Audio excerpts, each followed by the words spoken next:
for TV.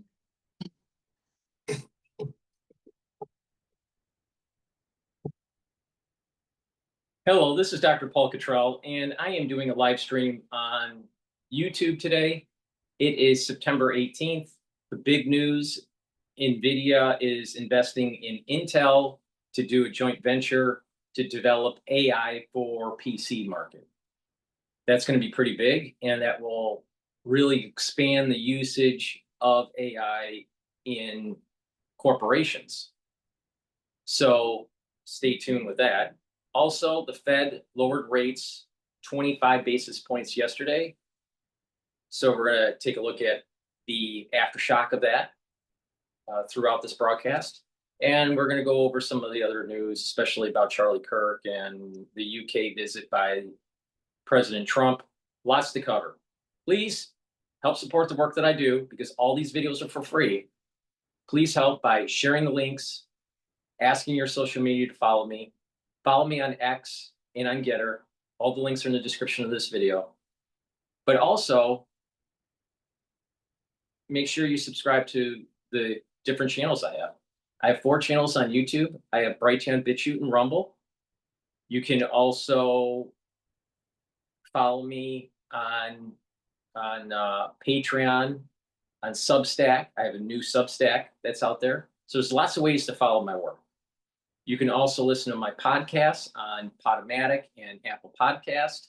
You can follow my work also live streaming under broadcast on my website, the-studio-reykjavik.com. Under broadcast, you can listen to either radio or live broadcasts and listen to the archived material that I have up there in audio format. So there's lots of ways to listen to my work. All this work is for free. Please help support. You can support many different ways. You can purchase the products I have on my store, or you can donate. You can donate on my website, the-studio-reykjavik.com. You can donate through Stripe, PayPal, or buy me a coffee. You can be a member to my Substack channel or my Patreon, or even be a member to buy me a coffee. But the point here is that I provide the material for free, and it's the ones that help through donations and purchasing the products that allows me to do this. So thank you for helping. I greatly appreciate it. With that, let's go to Bloomberg. And on the next trading session is when we got the rally. That's happening again now. S&P 500 up 0.5%. NASDAQ up 0.9%. Now, is it really driven by the Fed, or could it be the NVIDIA Intel investment? I guess you can decide. NVIDIA is up more than 2% right now. Obviously, that huge weight driving up every index on which it's listed. Intel gaining by 25%. It's not such a huge weight, but it still makes a little bit of a difference, gaining, what, $40 billion in market cap. Novo Nordisk is up after saying that their shot is better at reducing the risk of heart attack than Eli Lilly's. Eli Lilly is up because yesterday they said their pill is better at reducing your blood sugar levels. And of course, they each go back and forth at who can make you lose more weight. Meta Platforms releasing a new kind of glasses. They're saying they're AI glasses because they have a screen on the inside. So this is, I think, 3.0 for those glasses. Mandeep Singh has a pair of the old ones. I should ask him if he's going to buy the new ones. They're like $800. And Tesla is rising about 0.4 or 0.5% really, after I talked to the chief designer yesterday, Franz von Holzhausen. He says that they're going to make a new interior door mechanism that's easier to open, even if the battery's dead, Danny. Such a great interview, and we're going to have more of that for you later. And it's on my podcast. And it's on the podcast. Check out my podcast, Full Pursuit. Do it all. Keep watching the show and listening to Matt's podcasts, hopefully not at the same time. Anyway, President Trump and UK Prime Minister Keir Starmer are set to hold a joint press conference at which some tech investments may be announced. Let's get the latest from Anne-Marie Horger, Bloomberg's chief political correspondent and co-host of Bloomberg Surveillance. And Anne-Marie, we already had a big tech announcement just this morning. Yeah, we had a massive tech announcement in terms of the culmination of all the deals that have been announced on the sidelines of this state visit, whether it's Microsoft, Google, NVIDIA, Palantir. So you had the Prime Minister Keir Starmer and President Donald Trump sitting side by side, signing this tech partnership. Jensen Wang was an individual the president called out during this business reception. He was sitting in the front row, and the president said, "Oh, Jensen, you're here. We all hope you're right. What are you doing?" And this comes on the heels of what we learned this morning of NVIDIA taking a stake in Intel. Just a month ago, almost to the day, you'll remember the US government took a stake in Intel. And when you were watching the feed, I caught a glimpse of Jensen Wang having a bit of a huddle with the press secretary, Caroline Levitt, in the White House, Deputy Chief of Staff, Stephen Miller. So we can connect the dots here. It does look like this administration, with a heavy hand, is potentially putting pressure on some companies to help build up national champions. I think some might call what the US administration did state capitalism. Others might look at it, given national security concerns, calling it state warcraft. Today's announcement also comes on the day when you want to think of national security. News out of Beijing with Huawei basically mapping out a plan to compete with NVIDIA and make sure they are not the dominant player in this market. So really some interesting news, and we're still waiting. We should know from the White House reaction to what NVIDIA announced today, and maybe we're going to get that reaction when President Donald Trump holds this dual press conference with Keir Starmer. Anne-Marie, I saw you also posted a photo of Larry Fink there. So it really is the good and great meeting at this event. Yeah, absolutely. You have also financial chiefs that were at this business roundtable. Many of them were also at the banquet state dinner last night. Larry Fink, Steve Schwarzman, who also announced billions of dollars when it comes to investment in the United Kingdom. Citi's Jane Fraser and Bank of America's Brian Moynihan. All of these individuals were at this event. It really goes to show that there are deep economic and business ties between these two countries, but that special relationship may get tense with some questions at this press conference. Anne-Marie Horton covering all the president does for us. Thanks very much, our chief political correspondent and co-anchor of Bloomberg Surveillance. Coming up, we're going to show you President Trump's press conference with UK Prime Minister Keir Starmer when it happens. And remember, we expect some deals. So this isn't just pomp and circumstance. This is open interest.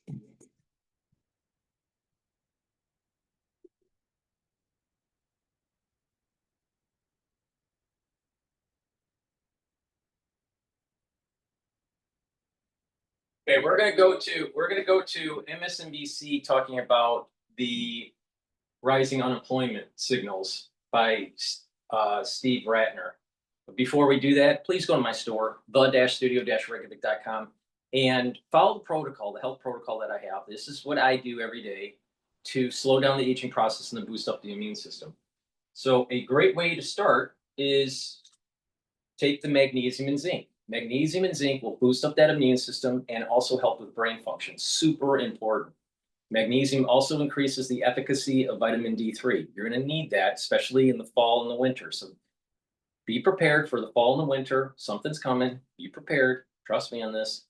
And take the magnesium and zinc to boost up that immune system and help with the brain function. Very important. A lot of people are going to start to notice individuals having problems with their brain function within the next 5 years. The reason why is partially due to what happened in the crisis of 2020. This is the aftershock of it. So you want to protect the neurons. You need to take the stacks that protect the neurons, and I will talk about that throughout this broadcast. Vitamin C and magnesium is dual purpose. It'll help with your skin. It will also help with your immune system, increase the efficacy of vitamin D3, super important, and improve your brain function.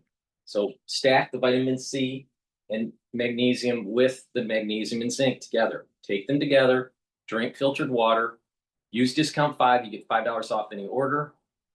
If you spend $100 or more, you get a free gift until supplies last.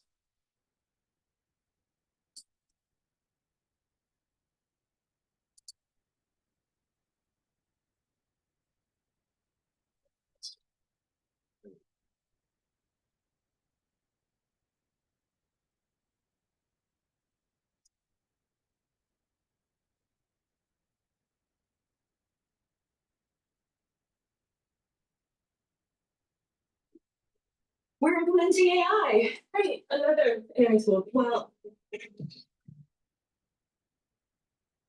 The Federal Reserve announced its first interest rate cut of the year yesterday after the central bank's highly anticipated two-day September policy meeting.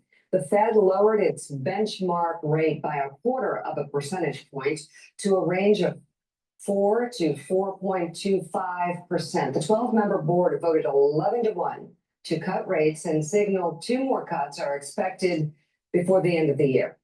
Trump's newly appointed Fed governor, Stephen Miron, was the only dissenting vote. He was in favor of a larger half-point cut instead. Steve Ratner, you have charts on all of this. I guess let's start by explaining the cut that we got yesterday. Yeah, Mika, it was actually a surprisingly uneventful meeting after all the buildup. We thought there might be more dissension, more controversy. As you know, Trump has been kind of trying to pack the Fed, so to speak, and try to get faster cuts, more cuts, and so forth. But he didn't really get it yesterday. And as you said, only one governor actually sided on this in favor of more cuts. So here's the cut he did yesterday. And as part of it, every quarter, the Fed issues new projections for where it thinks interest rates are going.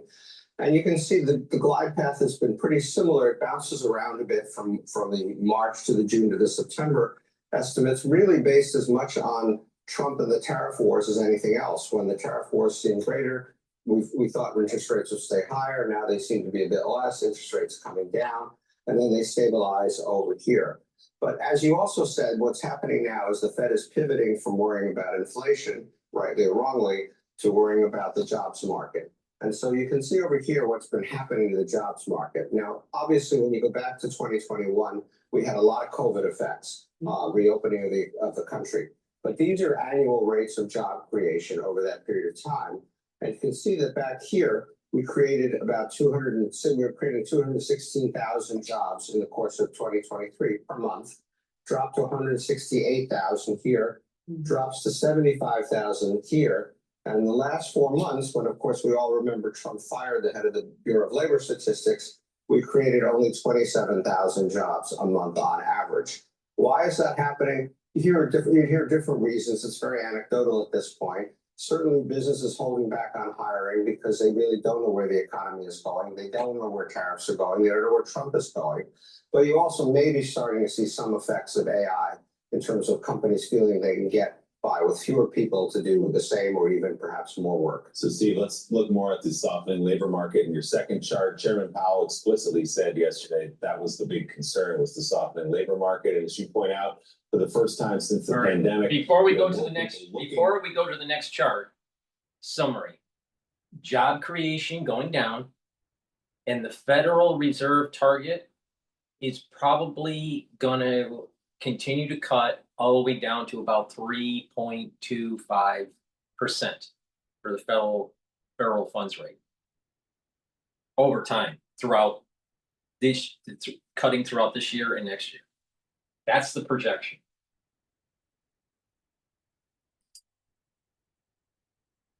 Jobs, then there are jobs available. Yeah, exactly, Willie. So before the pandemic, of course, typically we have more people looking for jobs than there are jobs. Then you had the pandemic, huge number of jobs. People could kind of get jobs very easily, and the lines have been converging.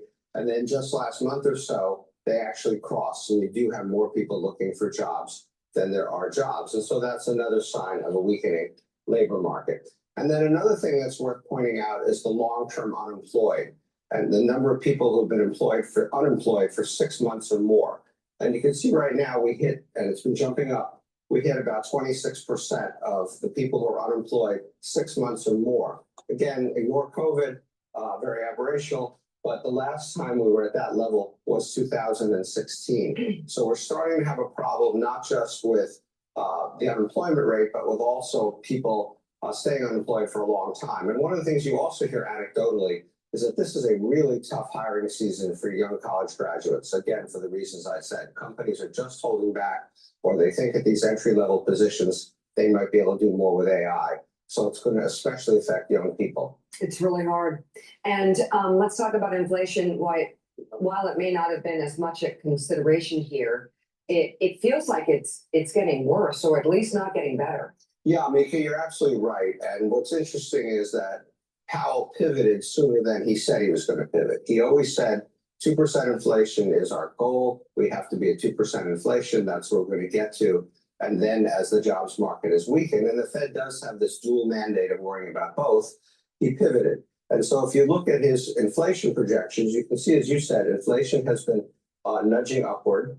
And the Fed actually thinks it could continue to nudge upward as we've not felt the full effects of the tariffs. And then it gradually declines, but it does not get to its 2% target until out in 2028 now. And so the Fed has decided whether pressure from Trump had any effect or not, we don't know. Powell is a pretty resolute guy and has been very firm in saying it didn't. But nonetheless, they've decided to prioritize jobs and accept a bit more inflation than they expected. Now, the other thing that the Fed projects every 3 months is growth. And here again, the growth projections when you go March, June, September have been jumping around, in part because of what I was talking about before, Liberation Day, tariffs on, tariffs off, and so forth. But the big takeaway from this is that even whichever set of bars you like, whichever of their forecasts you like, growth is expected to remain way below where it was in 23 and 24. We had it, if we go back further, put aside COVID. What's important to realize is this data that he's presenting is starting to show that the economy in the United States is moving towards stagflation, where you have inflation and you have unemployment or job creation is really reduced. All right. I'm concerned about this above the 2% target with inflation. This is something pernicious is starting to develop.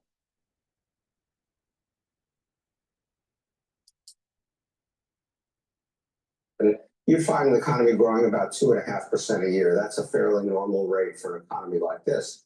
Now the Fed is projecting more like 1.5% going forward all the way to 2028. And Trump has said that slow growth now is simply setting the stage for faster growth later as his policies take effect, a period of disruption, whatever. The Fed is saying not so fast. We think there could be a little bit more growth, but the Fed does not see for almost the entirety of Trump's term growth getting back to where it was during the last years of Biden and before that. All right, Morning Joe, economic analyst Steve Ratner, thank you very much. We look forward to more on this. I'm curious, Caddy K, looking at the labor market and Steve's comments on inflation, it seems like a dismal time, especially for younger Americans or Americans in their 30s and 40s, trying even to buy their first house. Looking for opportunity, overall affordability, which politically, I'm thinking affordability is where Democrats need to live in developing a message and looking for solutions in the weeks and months heading up to the next election. Yeah, and it's not even just buying their own house. Miko is always often renting their own house. You look at some of the inflation data, and actually some things have come down, but one thing that hasn't come down is housing, and that includes renting. You and I both have teenagers, and we have kids in our early 20s who have just come out of college. We know how hard it is for kids at the moment to find jobs. And what Steve was saying about entry-level jobs is particularly true. So you combine that with a whole generation of people who are coming out of college who have college debt, who then can't afford housing, prices are too high for them, and they can't get jobs. I think this is an area that Democrats are going to have to focus on. And you could see it in New York in the race with Mamdani, all those young people voting for him on the basis of affordability. The question for Democrats is, can they get those people excited about Democratic proposals to fix this in the run-up to the next election? This is a very important issue here. As the unemployment rate is starting to increase, or at least at the very minimum, job creation is slow. Inflation stays above the 2% target, closer to 3%. And we move towards the midterm election. This is going to be a very pivotal set of data to determine if the House is going to be held by the Republicans or even the Senate, or will it switch to the Democrats? Because most people vote based on their pocketbook. So Trump needs to have the economy really roaring in 2026, or the Republicans have a big problem on their hands in the midterm election. All right. Let's listen into Barack Obama warns country is in political crisis, all right, after the Kirk shooting. But before we pivot over to the Hill, please go to my store, the-studio-reykjavik.com, and get olive leaf extract. Olive leaf extract is a dual purpose supplement that you should be taking every day. It helps to boost up your immune system and helps with your cardiovascular system. It helps to control your lipid profile, helps to bring down the LDL levels and increase your HDL levels. When you do that, you have less plaque formation. Olive leaf extract also brings down inflammation. When you bring down inflammation at the vascular level, you have less plaque buildup. If you bring down inflammation systemically, you're helping with your endocrine system and your immune system. When you bring down inflammation at the cerebral level, you're helping the health of your neurons. This is a very important supplement to take every day. So please go to my store, the-studio-reykjavik.com. Use discount 5. You get $5 off any order and get the olive leaf extract. And another really important supplement to take that helps with your vascular system is nattokinase. Nattokinase is fibrinolytic. It's going to break up clots, but it also helps with your lipid profile. It's synergistic with olive leaf extract. It helps to bring down LDL levels and increase your HDL levels. Also, as we go into the fall and the winter season, you need nattokinase. Trust me on this. All right. So please go to my store, the-studio-reykjavik.com, get the nattokinase, break up those clots, and stack it with the olive leaf extract. And then you're supercharging the cardiovascular part of the stack here. So please go to my store, the-studio-reykjavik.com. If you spend $100 or more, you get a free gift until supplies last. So let's go to the Hill. Build a website you love with Wix. Where your words create your brand, your opportunity, your breakthrough. All right, I want to pivot right now. Live is the Trump-Starmer press conference, so we're gonna listen in on that. Record that we have. £250 billion flowing both ways across the Atlantic. That is a record. Expected to create 15,000 jobs here in the United Kingdom.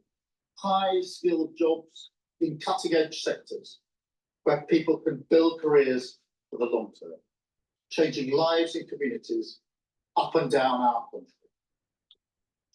And look, while we shape this bond for a new era, the fundamentals have not changed.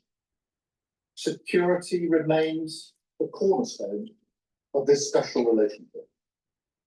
We have the deepest, most advanced defense relationship in the world. Our warriors train together and they fight together. Our industries build together.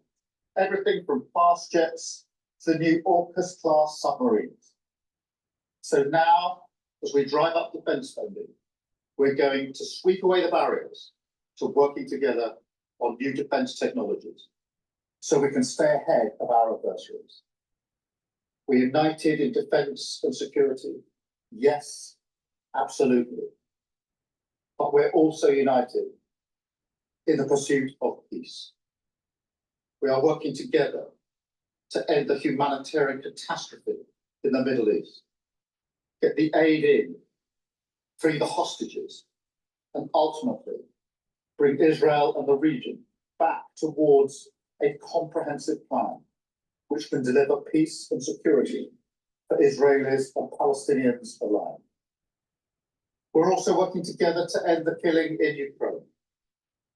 In recent days, Putin has shown his true face, mounting the biggest attack since the invasion began, with yet more bloodshed, yet more innocents killed, and unprecedented violations of NATO airspace.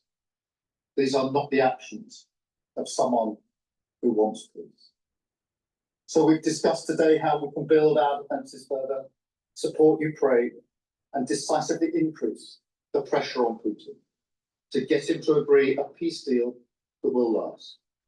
And President Trump, you have led the way here, and we will continue to stand and work together for security and for peace.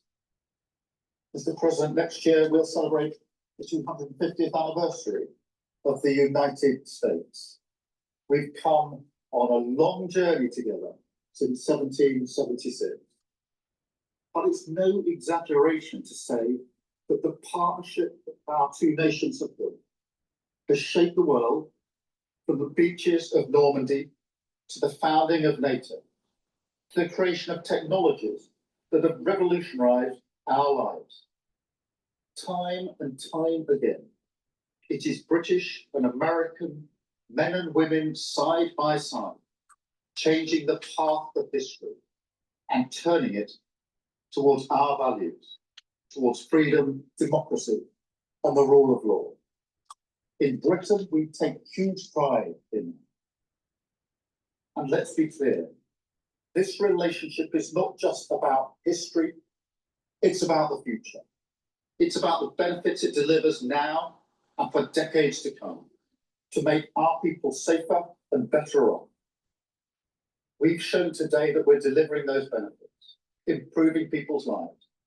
So we will go into that anniversary year more optimistic than ever and more confident than ever about our two great nations and what they can achieve side by side. Thank you.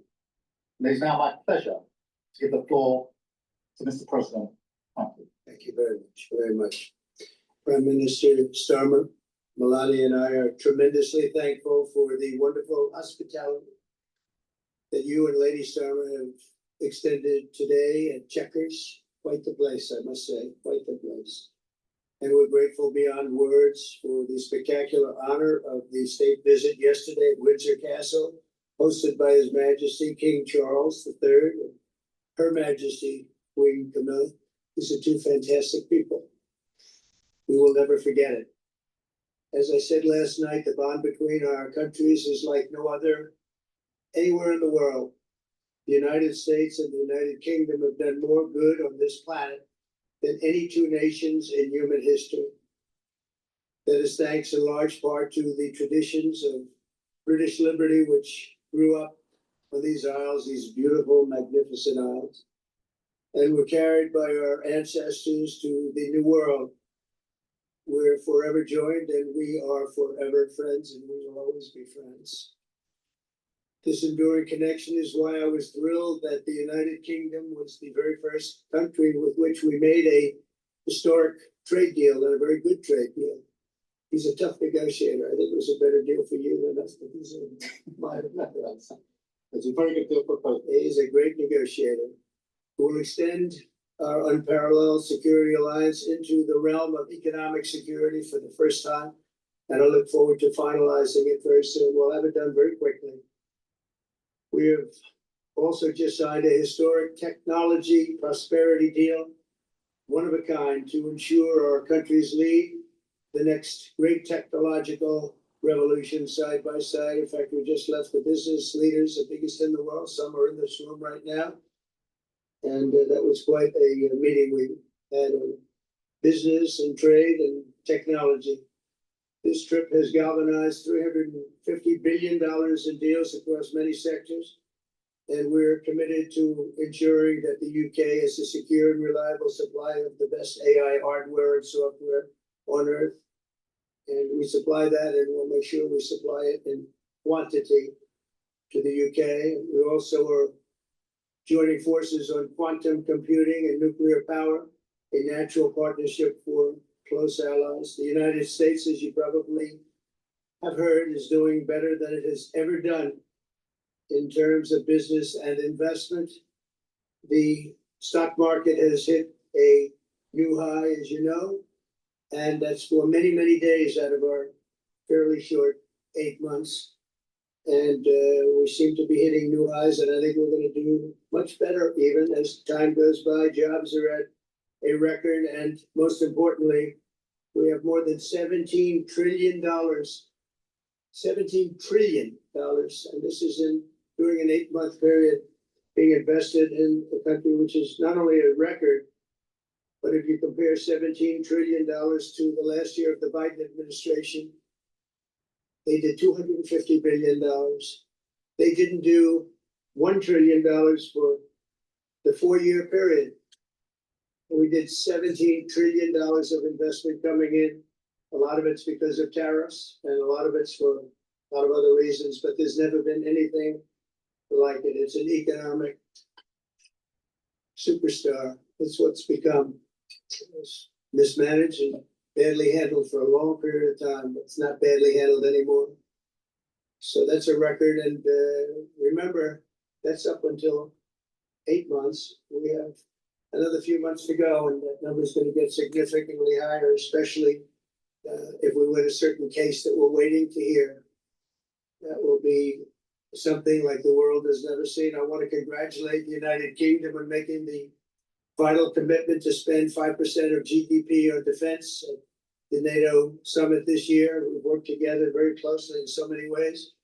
I'm very honored to tell you that we've solved 7 wars, wars that were unsolvable, wars that couldn't be negotiated or done. The U.S. has done 7 of them. The one that I thought would be easiest would be because of my relationship with President Putin, but he's let me down.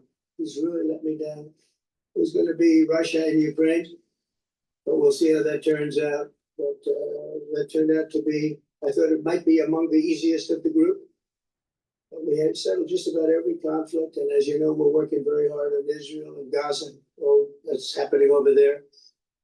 Complex, but it's going to get done. It'll all get done right. And likewise, Russia and Ukraine will get done. But you never know in war. You know, war is a different thing. Things happen that are very opposite of what you thought. You thought you were going to have an easy time or a hard time, and it turns out to be the reverse. As we saw in the unforgettable parade yesterday at Windsor Castle, what a place it is. The British Armed Forces carry on one of the finest military traditions in the world, one of the greatest marching bands, one of the most magnificent sights I've seen. I know that our service members look forward, and we do look so forward to working even more closely with yours as you push toward that 5% goal. And I think, Mr. Prime Minister, you're just about there. You're going to be there very quickly, along with a lot of other great countries. I want to thank NATO and our wonderful head of NATO, who's really worked very hard, Mark, for the job they've done. As you know, NATO is at 2% GDP, and they didn't pay it. Now they're at 5%, then they pay it. And we appreciate that. And we're sending a lot of weapons to NATO. NATO's paying for those weapons in full. But we're sending them, and we're doing a great job at getting them what they need. And we appreciate the fact that they're taking care of it, because the United States is into that war for $350 billion. And just really very sad. Just got out of control. They didn't know what they were doing. But over the generations, British and American warriors have shed their blood side by side in defense of liberty and freedom. And that's why it's so imperative that the United States and the United Kingdom stand together for these fundamental rights and values of the English-speaking world. And we've always stood together, and we will continue to. Just last week, a great American, Charlie Kirk, was heinously assassinated for speaking his mind. He was a great young man, incredible future. Some people said he might be president someday. I told him, I said, Charlie, I think you have a good shot someday at being president. And he just wanted to take care of youth. He loved youth. I've never seen anybody relate to youth like Charlie. And they related to him, and they're devastated. But I appreciate the many British citizens who have offered their condolences. And again, Charlie was a great person. We'll be going out to a service on Sunday. I'll be leaving with some of the people in this room just to celebrate Charlie and all that he's done. So incredible. Never seen anything like it. But I hope that together our nations can lead a movement to defend the glorious traditions of freedom on both sides of the Atlantic, there could be no greater tribute to the immortal bonds of affection and loyalty that unite the British and the American people for all of time. We have a relationship like no other. It will always be that way. We will always be united. We'll always be together. And I just want to thank you, Mr. Prime Minister, for the great job I think you're doing. Thank you very much. Thank you.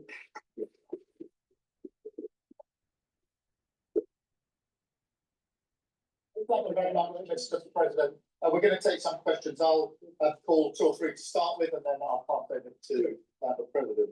I've got Chris Mason from the BBC first. Chris. Thank you, both.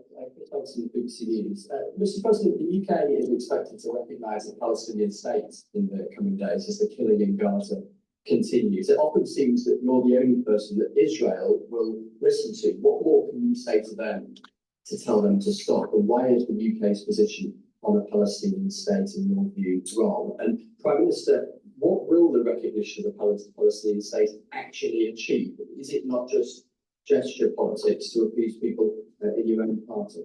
Thank you, Bill. Well, Chris, let me just start with that, because we discussed this amongst other things. We had best part of an hour, I think, upstairs earlier today, just one-to-one, going through a number of affairs, world affairs, in private. And we absolutely agree on the need for peace and a roadmap, because the situation in Gaza is intolerable. The hostages being held for a very, very long time, and they must be free. And we need aid to get into Gaza at speed. And so it's within that context of a plan for peace, which we're working hard on, which not only did we discuss this morning, but our 2 teams have been working together on. The question of recognition needs to be seen. And so it's part of that overall package, which hopefully takes us from the appalling situation we're in now to the outcome of a safe and secure Israel, which we do not have, and a viable Palestinian state. Thank you. Well, simply, I want the hostages released now, right now, not 1, 2, we'll give you 3 more tomorrow. And, you know, like it's been, but we're the ones that got all the hostages released. We got many, many came to the Oval Office, and I've heard stories like I've never thought even possible. There was no humanity, no anything. I said to them, I said, was there any warmth shown during this stay? Like they offered you a little extra meal, they gave you a little smile, and they said, don't worry, you'll be okay. And every one of them said, not even a little bit. Amazing to think that during this stay, long stay, in some cases, we had a man the other day, 451 days he was there. I always ask that question. And was there any warmth shown? Just a little word of encouragement. And the answer is every time, absolutely not. I'm shocked to hear, because in the worst cases, there's always somebody that comes through it. We have to remember October 7th, one of the worst, most violent days in the history of the world, not just there, in the history of the world. And I got to see the tapes, and I wish I didn't see them, actually, but I got to see them. And I want an end. I want the hostages released. And I think it's going to be okay, but it has been a brutal period of time. But this has been going on for a long time. This is not something that's over the last year, 2 years, but this has been for decades and decades. But we want it to end. We have to have the hostages back immediately. That's what the people of Israel want. They want them back. And we want the fighting to stop, and it's going to stop. But a lot of bad things. You know, Hamas said that they're going to put the hostages up as bait. They're going to put the hostages in front of any attack. And that's pretty brutal. We haven't heard that one in a long time. So we have to remember that. So I have a disagreement with the Prime Minister on that score. Okay. One of our few disagreements, actually. Can I take Jack from the Sun? Jack. Thank you both. Jack Elson from the Sun. Mr. President, in the 9 months you've been in office, you've been incredibly successful in all but eliminating crossings from your southern border. Yeah. Meanwhile, illegal migration is at record levels in Britain. The Prime Minister is trying to tackle that. What advice would you give to the man standing next to you on trying to stop illegal migration in Britain? And Prime Minister, if I can just ask, President is all about drill, baby, drill in terms of trying to secure American energy and cut bills for Americans. Meanwhile, you are turning Britain's back and oil and gas in favour of renewable energies, such as wind turbines. Why do you think that you are right and he is wrong? So we had millions of people flowing in, totally unchecked, totally unvetted from the Biden administration. 25 million, in my opinion, that would be about 25 million. They came from prisons, they came from mental institutions, they were gang members, they were drug dealers. They came from the Congo, they came from all parts of South America, they came from everywhere. Think of it, prisons from the Congo being released into the United States, prisons opened up in Venezuela and many other countries pouring into the United States. And I couldn't believe it. One of the reasons I decided to run. I decided to run because I don't want to be controversial, but you see what's happened and you see all the information that's come out. We won in 2020 big. And I said, let's run, we got to run, because I saw what was happening. And the worst thing that I saw was all of these people, you know, we've already solved inflation, we've solved prices. Oil is way down, energy is way down in the United States. But what I saw happening with millions of people pouring into our country, I couldn't stand to watch it. And we've done a great job. Nobody, if you've seen the list, I appreciate your question, by the way. Nobody, absolutely zero, and I'm not even sure that's possible, but it's a very liberal group that come out with those statistics. The last 3 months, we had zero. From millions of people a year ago, we had zero people enter our country illegally. And we do have people coming in legally through a legal process and testing and lots of other things. I think it's very important, and we speak about it. And I think your situation is very similar. You know, you have people coming in, and I told the Prime Minister I would stop it, and that it doesn't matter if you call out the military, it doesn't matter what means you use, but it's going to destroys countries from within. And we're actually now removing a lot of the people that came into our country. It's a very hard chore. We were given a very, very bad hand. Millions of people came in from prisons and mental institutions. We have to remove them. And we are removing them. We have no choice. And I feel very strongly about it. Thank you very much. Jack, let me just deal with the question of returns, because this is obviously an issue we're taking incredibly seriously. We've struck a number of deals both on cooperation with other countries, because this is a problem right across Europe, to tackle the problem of actually breaking up the gangs that are running this trade. We have had a record number of returns, over 35,000 now, since we came into office. That's the highest number for the best part of 10 years. We struck the returns arrangement with France, and notwithstanding the challenges to that scheme, which you've seen in the last few days, a flight went off at 6:15 this morning, successfully returning someone under that scheme. So that is an important step forward. Obviously, there's no silver bullet here. There's a range of things that need to be done. But given the challenges of returning people, it is important we're able to prove it can be done. It was done. It was done early this morning. So I can confirm that that flight went. It went successfully. And I'm pleased about that. Now we need to ramp that up at scale, which was always envisaged under the scheme. But it's very important we have been able to prove that a proof of concept, if you like, that this can be done, and will continue in that way. On the question of energy, firstly, let me be really clear that I am absolutely determined to ensure that the price and cost of energy comes down, so that bills come down both for individuals, for families, with their household bills, but also for business, because this is so important. The mix will include oil and gas for many years to come from the North Sea. We've been clear about that for some time, but we also need to mix that with renewables, and it's the mix that's really important.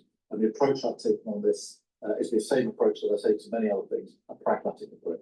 Thank you, Jack. I would like to say that we inherited the worst inflation in the history of our country.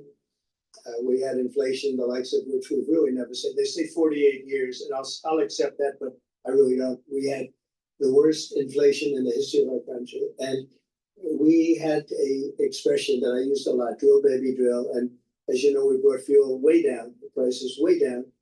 And we don't do wind because wind is a disaster. It's a very expensive joke, frankly. And we got our energy prices way down. That brought the inflation way down. And now we have very little inflation. And we have a very, very strong economy. So that was very important. Drill, baby, drill. And you have a great asset here. We spoke about it. It's called the North Sea. The North Sea oil is phenomenal. And I hope, because I love this country, you know, my mother was born in Scotland, and the Hebrides, Stornoway, that's serious Scotland. We were talking about it. And I want this country to do well. And you have great assets that you're going to start using, I believe, under this Prime Minister. Thank you. And I've got Matthew from the Economist. Matthew. Thank you, Minister. Mr. President, you say that President Putin has let you down. Have negotiations run out of road, and what are your next steps to compel an end to this war? Well, he has let me down. I mean, he's killing many people, and he's losing more people than he's killing. I mean, frankly, the Russian soldiers are being killed at a higher rate than the Ukrainian soldiers. But yeah, he's let me down. I don't like to see it's death. You know, it doesn't affect the United States. We have, other than unless you end up in a world war over this thing, you could. This was a thing that would have never happened had I been president. If I were president, it would have never happened. And it didn't happen for 4 years. Most people agree it didn't happen, nor was it close to happen. And I spoke to President Putin about Ukraine. It was the apple of his eye. I've said that many times. It was. But he would have never done what he did, except that he didn't respect the leadership of the United States. They just went through the Afghanistan total disaster for no reason whatsoever. We're going to leave Afghanistan. We're going to leave it with strength and dignity. We're going to keep Bagram, the big air base, one of the biggest air bases in the world. We gave it to them for nothing. We're trying to get it back, by the way. Okay, that could be a little breaking news. We're trying to get it back because they need things from us. We want that base back. But one of the reasons we want the base is, as you know, it's an hour away from where China makes its nuclear weapons. So a lot of things are happening, but I am very disappointed in the fact that that one's not settled. To think that we settled Azerbaijan and Albania as an example, it was going on for years. It was never going to be settled. If you remember, the prime minister and the presidents, they were there for many years. They said, when they were in my office, we settled. And they started off at both sides of the Oval Office, so far away. I didn't know you could be so far away. And as we were together for an hour, and they kept getting closer, closer. And by the time we finished, we all hugged each other. And one said, I've been in this position for 22 years, and all I've done is kill their people. The other was there for 7 years, and all he did was kill their people. And we got it settled. And we did others, as you know. The Congo, we settled the Congo with Rwanda. That was going on, and that was a machete war. There was a war. Many people, close to 10 million people killed. We got that. So my biggest disappointment, but it's, you know, look, we did 7, and most of them were not thought to be settleable. We did India and we did Pakistan. That's 2 nuclear. That was purely for trade. You want to trade with us, you're going to have to get along. And they were going at it hot and heavy. But the Russia situation, I hope we're going to have some good news for you coming up. But again, it doesn't affect the United States. And look, it doesn't so much affect you, because you are a lot closer to the sea than we are. We have a whole ocean separating us. But I will say this, it's millions of people have died in that war, millions of souls. And they're not American, they're soldiers, mostly soldiers, as you know. The soldiers are being killed at levels nobody's seen since the Second World War. But they're being killed, and I feel I have an obligation to get it settled for that reason. Thank you. And just to add on that question, because we have to put extra pressure on Putin. And it's only when the president has put pressure on Putin that he's actually shown any inclination to move. So we have to ramp that pressure up. I think it's important to have this conversation in the context of what's happened in recent weeks.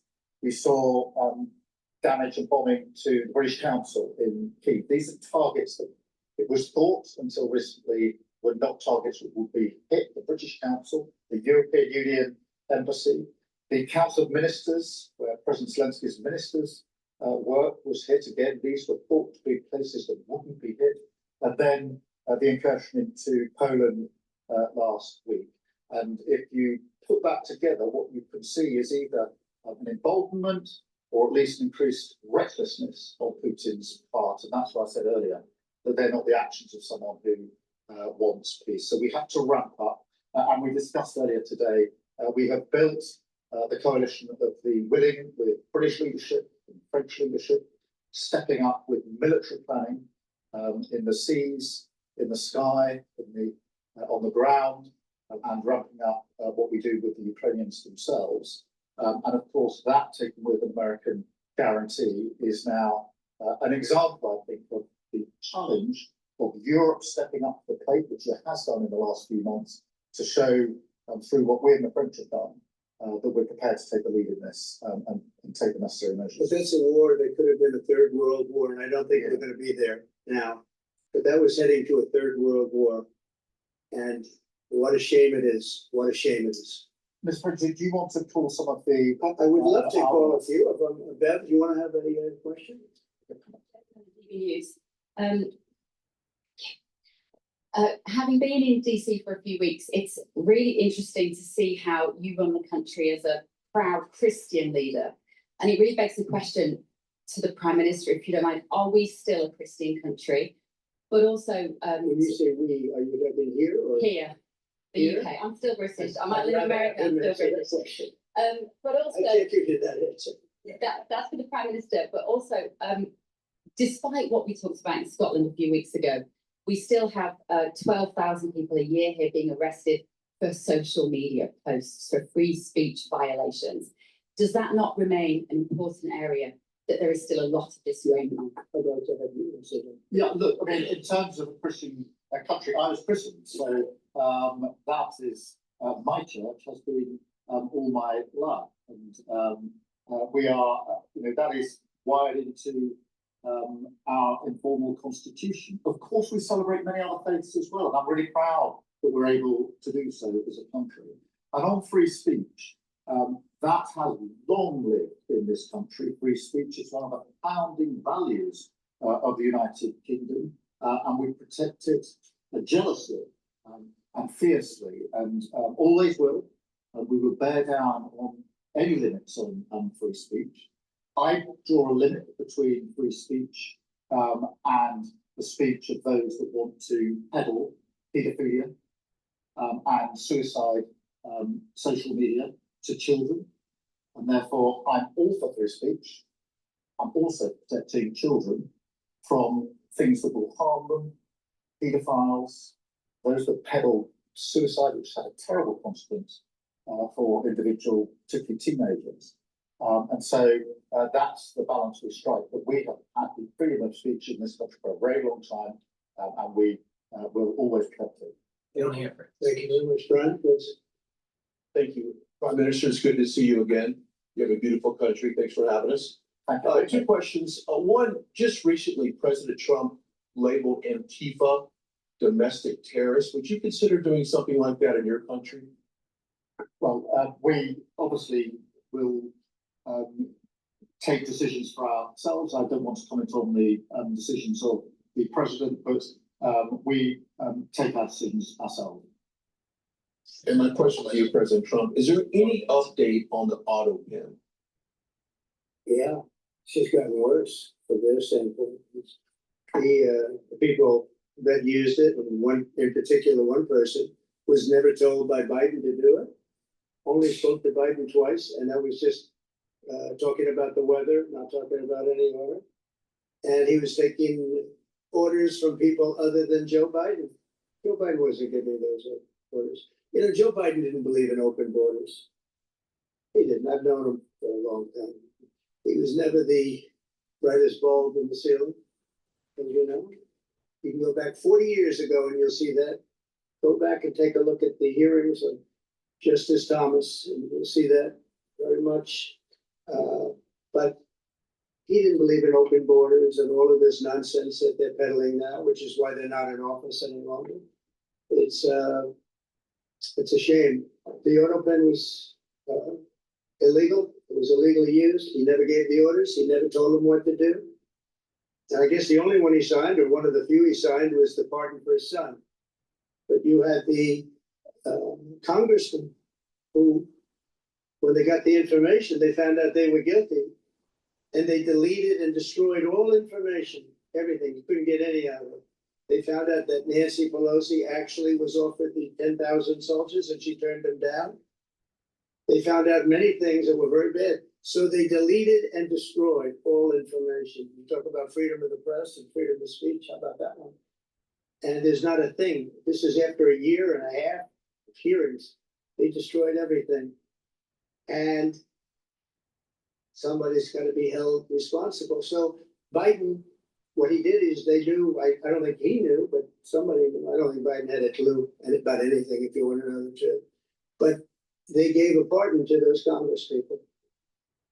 They gave a pardon. Those people are so guilty. They gave a pardon, but Biden didn't know about it. The people, whether it's Lisa or any of those people in there that really ran it, I know them all. And they're sick people. They're smart people. They're very smart. They're probably brilliant, but they're sick in ideology. And they were running the auto pen. And it was totally illegal what he did. And I hope it's going to be so adjudged. Okay? Let's see. Peter, go ahead. And this deal that you're working on, which is for the Chinese to sell TikTok to an American buyer. Yeah. Are the Americans going to have to come up with their own algorithm, or are they going to continue to use the successful but addictive Chinese algorithm? So what we're doing, and we're speaking to President Xi on Friday to see if we can finalize something on TikTok, because there is tremendous value, and I hate to give away value, but I like TikTok. It helped get me elected. In fact, Charlie said, "Sir, you ought to get on TikTok. You'd be great." I said, "Really? Tell me about TikTok." And we, as you know, we did unbelievably well with youth, like at a level that no Republican has ever even dreamt of. And in what, look, I think we won it for a lot of reasons, but that was a reason we won the election by such a big number. TikTok has tremendous value. The United States has that value in its hand because we're the ones that have to approve it. I specifically get the right to approve it. The people that are investing in it are among the greatest investors in the world, the biggest, the richest, and they'll do a great job. And we're doing it in conjunction with China. But we are getting, the United States is getting a tremendous fee plus, I call it a fee plus, for just making the deal. And I don't want to throw that out the window. I can say this, that you'll have a lot of very unhappy youth. And I use TikTok very legitimately, very straight, just statements every day, little statements, short statements. Sir, make it short, please. And TikTok Jack, we call him. It was pretty good. Did a good job for me, I guess. But no, I'd rather reap the benefits. I mean, the kind of money we're talking about is very substantial. And it'll be owned by all American investors and, the best investors and the, very rich people and companies are going to be owning it. Very, very straight, very legitimate companies, and really companies that love America. So they're going to be owning it. So it's a big thing. And on a much bigger scale, and probably that's why we were able to get that. But on a much bigger scale, we're pretty close to it. We may do an extension with China, but it's an extension based on the same terms that we have right now, which are pretty good terms. Thank you for if you feel so strongly about officially recognizing Palestine for statehood, why are you waiting for President Trump to leave the country? Why can't you just do it right now? And isn't there a risk in rewarding Hamas with that? Well, let me be really clear about Hamas. They're a terrorist organization. Yeah, no kidding. Who can have no part in any future governance in Palestine. And what happened on October the 7th was the worst attack since the Holocaust. We have extended family in Israel. I understand firsthand the psychological impact that had across Israel. So I know exactly where I stand in relation to Hamas. Hamas, of course, don't want a two-state solution. They don't want it. They don't want the ceasefire. I'm very clear where I stand on that. On the question of recognition, I made my position clear at the end of July as to the timing, which has got nothing to do with this state visit. And I've discussed it with the president, as you would expect amongst two leaders who respect each other and like each other and want to bring about a better solution in the best way that we can. Thank you so much. Can I go back then to Robert at ITV? Robert Besson, ITV. Mr. President, you uniquely, you alone in the whole world, have the power to persuade Prime Minister Netanyahu to stop the demolition of Gaza City, to stop the starvation of Palestine, and stop the killing of civilians. If not now, when will you exercise that power and tell him to stop? Sure. And then for both of you, But you do understand about October 7th. You do understand. Believe me, I understand. One of the worst days in the history of humanity. What happened, I have seen the tapes. Babies that are 4 months old, that's chopped up to pieces. And you've seen the tapes and I've seen the tapes. You're a professional, so am I. And people forget about October 7th. I can't forget about it. So I want it to end, but I want the hostages back. I don't want the hostages used as human shields, which is what Hamas is threatening to do. But as soon as they're back, that's the moment you will tell Netanyahu. Well, to stop. it would certainly help, but I have to have the hostages back. And I don't want them back piecemeal, as I said before. I want them back. And on a separate issue, free speech, your Vice President Vance said that free speech is under attack in the UK. Do you agree with him? And Prime Minister, we saw the dismissal of a very well-known chat show host in America last night, Kimmel. Is free speech more under attack in Britain or America? Well, Jimmy Kimmel was fired because he had bad ratings more than anything else. And he said a horrible thing about a great gentleman known as Charlie Kirk. And Jimmy Kimmel is not a talented person. He had very bad ratings and they should have fired him a long time ago. So, you can call that free speech or not. He was fired for lack of talent. Yeah, please go. Yeah, I mean, firstly, on the question of Charlie Kirk, can I just express how shocking that is, I think, to everybody who believes in free speech and in democracy. It sent shockwaves through the world. And I know that he was a friend of the president, and I reached out straight away to the president because I understood how impactful it would be on him and his family. And we all need to be absolutely clear about that. Whatever our political views, it is shocking and is to be condemned. On free speech, not much to add to the answer I gave earlier. This country's had free speech for a very, very long time. It is part of who we are as a country, and it is the values that we fought for. We fought for it during the Second World War alongside each other. So we need no reminding of the importance of free speech in this country. Thank you, Robert. And I go to Beth, the final question, please, Beth. Thank you so much. Sky. Thank you, Beth Ripley-Stonius. Thank you, Prime Minister. If I could start with you.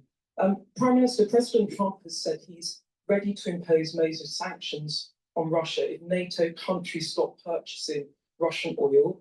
He's got a point, hasn't he? Is that what you now believe is needed to bring Putin properly to the table? And what's your message to the President on US sanctions? And Mr. President, if I may, the King praised your personal commitment last night to finding solutions to the world's most intractable conflicts. You have invested much of your time and effort in Ukraine, but even as you seek to broker a deal, President Putin is escalating the war, he's firing drones into NATO airspace. You say he has let you down. Was it a mistake to invite him to Alaska? Do you regret it? No. And is it time to squeeze him, sir, and scare him and impose sanctions? And finally, if I may, the elephant in the room, Lord Mandelson, he is no longer the ambassador. Do you have some sympathy with him that he lost his job over historic links to Jeffrey Epstein? Thank you very much, sir. I don't know him, actually. I had heard that, and I think maybe the Prime Minister would be better speaking of that. That was a choice that you made, and I don't know. What was your answer for that? Well, I mean, it's very straightforward. Some information came to light last week, which wasn't available when he was appointed, and I made a decision about it, and that's very clear. On the question of the pressure on Putin and on Russia, which is obviously really important. Look, I think it is a challenge to Europe. There are a number of European countries which are too reliant on energy from Russia. The UK actually obviously is almost got nothing at all, but we do need to bear down and work with our European counterparts here. There are one or two countries, I think, that do need to look again at the question of energy. There's no one silver bullet here. We do have to have a wider sweep of sanctions, which we put in place a number of times, working across Europe and with the United States. And of course, we must, and we are, making sure that Ukraine is in the strongest position now, because one of my long concerns here has been that whilst we talk about a ceasefire, and we all want a ceasefire, and we talk about what might happen after a ceasefire, we mustn't forget that Ukraine needs our support now. We've said we stand with Ukraine from the start to finish, and that means we must continue to supply them with what they need in order to fight this war, which of course resulted from and is a result of Russian aggression. We have particularly done the sort of leadership role in the coalition of the willing, so that if there is a ceasefire and if there is a deal, I do hope there is, that is then lasting and not then broken, because given previous history, I don't trust Putin. Thank you. Very simply, if the price of oil comes down, Putin's going to drop out. He's going to have no choice. He's going to drop out of that war. And when I found out that the European nations were buying oil from Russia, and as you know, I'm very close to India. I'm very close to the Prime Minister of India. I spoke to him the other day, wished him a happy birthday. We have a very good relationship. He put out a beautiful statement too. We have, but I said, I sanctioned them. China is paying a very large tariff right now to the United States, but I'm willing to do other things, but not when the people that I'm fighting for are buying oil from Russia. If the oil price comes down, very simply, Russia will settle. And the oil price is way down. We got it way down. We're drilling and we produce more oil than anybody else in the world. We're doing a lot. But I was disappointed to see that. And the Prime Minister was disappointed to see that. And it wasn't him, it was other countries. And you can't do that. We can't do that. We can't. That's not playing fair with the United States. And we can't have that. Thank you. Thank you very much indeed. Thank you. Thank you. Thank you. All right, President Trump and Prime Minister. Please go to my store, the-studio-reykjavik.com, and get the collagen. This collagen is dual purpose. It's going to help with your skin, your hair, your nails, but also your musculature, your bone density, the health of your cartilage, and your joints. Take it every day. It's a powder. You mix it with soft foods or filtered water, a smoothie, or even with milk, but take it every day. Do resistance training to get the max benefits from it. But please go to my store and get the collagen and use it every day. It's part of the anti-aging protocol.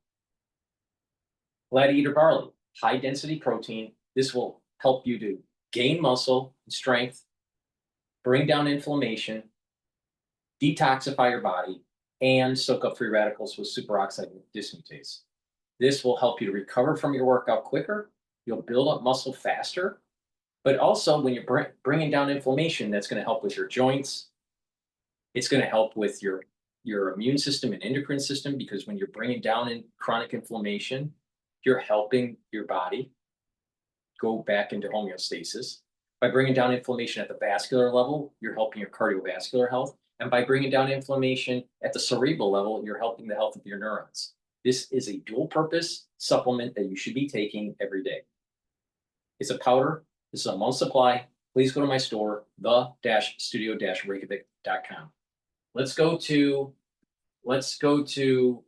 the Hill now with Barack Obama talking about Charlie Cook's shooting.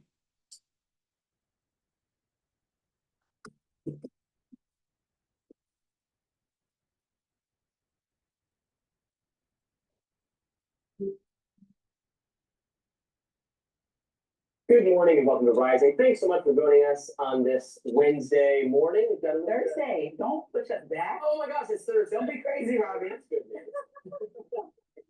I'm traveling just there. I was distracted by this beautiful kind of light peeking through the clouds. You all can't see it, but we've got these. It was so dark yesterday, and Robbie does not like a dreary day, okay? He's very not sunshine. I'm so bright. I'm so bright. So he doesn't like dark days. All right, well, coming up on Rising, former CDC director was testifying on Capitol Hill yesterday, and things did get a little bit testy. Plus, FBI Director Cottrell also got into some heated exchanges with Democratic lawmakers over those Epstein files. Plus, President Trump has vowed to declare Antifa a terrorist organization. But But Lindsay, let's get to your radar. What's on it? Yeah, let's talk about it today. So former President Barack Obama says the nation is at a quote inflection point after the assassination of conservative commentator Charlie Kirk. In his first public remarks on the shooting, Obama called Kirk's death a tragedy. Let's take a look. Regardless of where you are on the political spectrum, what happened to Charlie Kirk was horrific and a tragedy. What happened, as you mentioned, to the state legislators in Minnesota, that is horrific.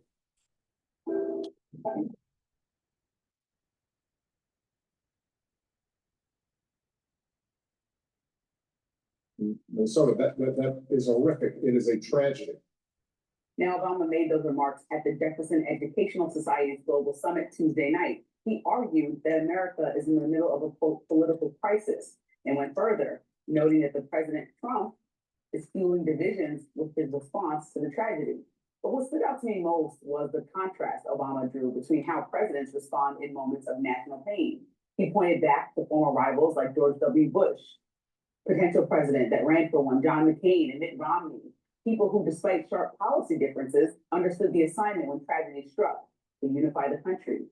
That reminded me of how Obama himself handled one of the darkest moments of his presidency, the 2015 mass shooting at Emmanuel AME Church in Charleston, South Carolina.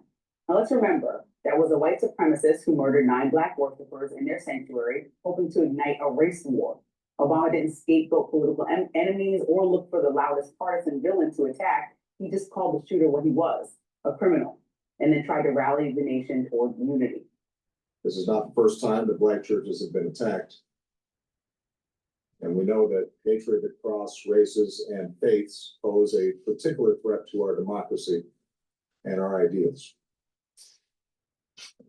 The good news is I'm confident that the outpouring of unity and strength and fellowship and love across Charleston today, from all races, from all faiths, from all places of worship, indicates the degree to which those old vestiges of hatred can be overcome. Now that's presidential leadership, setting a tone that calms the country instead of pouring gasoline on an already burning fire. But compare that to how President Trump responded to Kirk's assassination. It's a long past time for all Americans and the media to confront the fact that violence and murder are the tragic consequence of demonizing those with whom you disagree day after day, year after year, in the most hateful and despicable way possible. For years, those on the radical left have compared wonderful Americans like Charlie to Nazis and the world's worst mass murderers and criminals. Now, Trump played the blame game 2 minutes into a 4-minute speech. He took the tragedy and used it as a political tool, targeting his opponents rather than simply mourning the loss and trying to bring unity. Obama this week called that out. I've noticed that there's been some confusion, I think, around this lately. And frankly, coming from the White House and some of the other. I'm going to interject here for a second. The shooting of Charlie Kirk was to silence not just freedom of speech, but to do it in a huge public setting that was being streamed across the internet, which was not what happened during that black church shooting incident that they were referencing back in 2015. Secondly, Charlie Kirk was moving young people into registering and voting for Republicans, which is going to be super important for the midterm elections. That wasn't the same dynamic with the Black church. And not only that, Turning Point was a major fundraising mechanism for the Republican Party, which wasn't the case for the Black church in 2015. These are 2 totally different situations, totally different. It was a political assassination that took place, not racial hate. 2 different things. Positions of authority that suggest, even before we had determined who the perpetrator of this evil act was, that somehow. This is the point I'm making. If you look at, if this is what I've been saying about watch for people early onset of dementia. I can spot it, and I can spot it a mile away in 20 seconds. He has neurological decline. Just watch how he's doing his sentence structure and compare it to, and he's not that old, but he's a smoker. He went through COVID. All right. But the thing is that there's early onset of dementia happening right now with this guy. Going to identify an enemy. He can't even, his sentence structure is fucked up. This line of thinking could lead the country down the wrong path. We're going to identify an enemy. We're going to suggest that somehow. See that? See the pausing? Enemy See, he has an idea in his head and he can't form the thought into a sentence. There's too much pausing going on here. This is the point I'm making. You're gonna see 20 or 30% of the people you know with early onset of dementia within the next 5 years. Next 5 years. Now, part of it is because of an ischemic issue. Part of it is going to be an amyloidosis issue. And a subset of that is a prion issue. Now, in terms of the percentages, it's about 75% for ischemic. It's about 24% for amyloidosis and less than 1% prion. That's what's happening. At fault. And we are then going to use that as a rationale for trying to silence discussion around. See this? He's got it. Who we are as a country and it's starting. It's starting. And because he's a smoker, it's probably a scheme. Leadership isn't about silencing the debate or vilifying half of the country because they hold different views. It's about making space for the disagreement without justifying violence. Not one Democratic leader on the left wished for Charlie Kirk to die because of his views. Not one.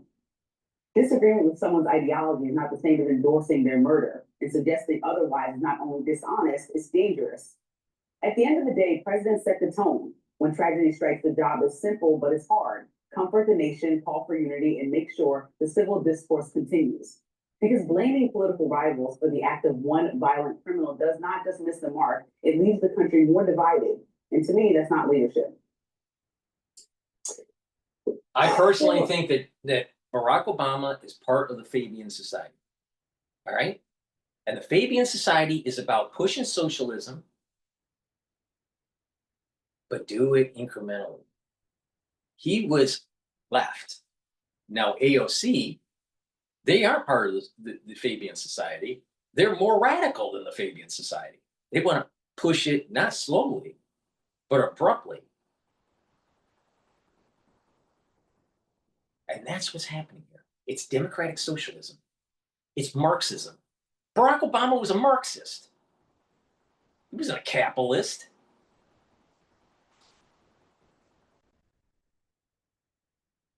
I appreciate the things Barack Obama said there. I don't disagree with them at all. I don't think the immediate aftermath of a horrific mass shooting should be used as some pretext for political persecution of your enemies. And a lot of what the Trump administration is going to do in response to this, I don't. You have said that, yeah. I want everybody to know that you did say you don't think this is the Thank you. But Wait. I'm telling you, what happened to Charlie Kirk was a political assassination because Turning Point was heavily involved in the funding mechanism of the Republican Party, and the Democrats need to break that apart for the midterm elections. And that added benefit of Turning Point was bringing youth into the Republican camp, which is what the Democrats. That's the constituency that the Democrats need to try to win the midterm election. So no, this was a political assassination. There's no doubt about that. He was silenced he was silenced at the very surface because of his speech. People didn't like it. But the thing is that there is a leftist mentality to silence conservatives. Look at what Milo retired because of the free-for-all. You got Candace Owen and Ben Shapiro and other conservatives that can't speak on campus because they're shouted down or security's out of control because you got crazy ultra liberals on campus. So do the ultra liberals really believe in freedom of speech? But it gets way beyond that. This was a political hit based on the funding mechanism and the recruiting mechanism of Turning Point. So if you have a society, the ultra liberals, trying to erode the Constitution, then it's a lot different. It's a lot different than what happened in 2015 with the Black church. It's totally different.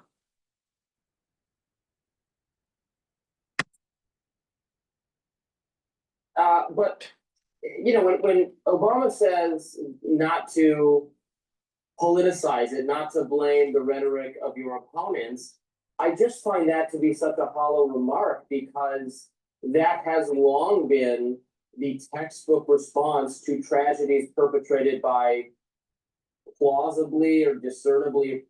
We're back and eager to share stories of wildlife conservation. We have the best job on the planet and love getting to take you. Plausibly or discernibly right-wing figures, or assumed to be right-wing figures, by the mainstream media and the Democratic Party of progressive activists. When Gabby Giffords was shot during Barack Obama's presidency in 2012, Democratic representative in Arizona, the response from Democrats, I guess I can't recall precisely what Barack Obama himself said, but the response from Democrats in the mainstream media and progressive activists was overwhelmingly to blame right-wing rhetoric in the Tea Party, even though it turned out the shooter had nothing to do with the right at all. I push back on that. I think that the response was to try to go to Congress to push gun laws forward, and that was discussion and debate. But that's usually the question to figure out how. Here's the Guardian. Here's the Guardian from 14 years ago. Gabby Giffords shooting in the Guardian's progressive news website.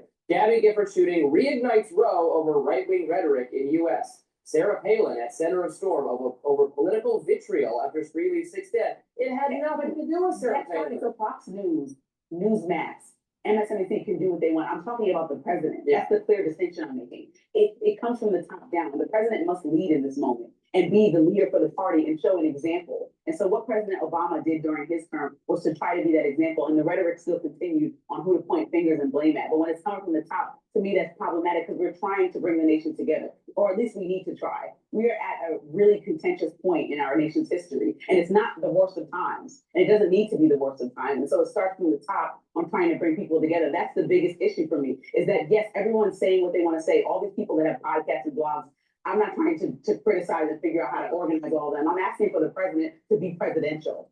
Mm-hmm. Isn't that like a fair ask? I think that you should want that from your president. No, the president needs to be a leader.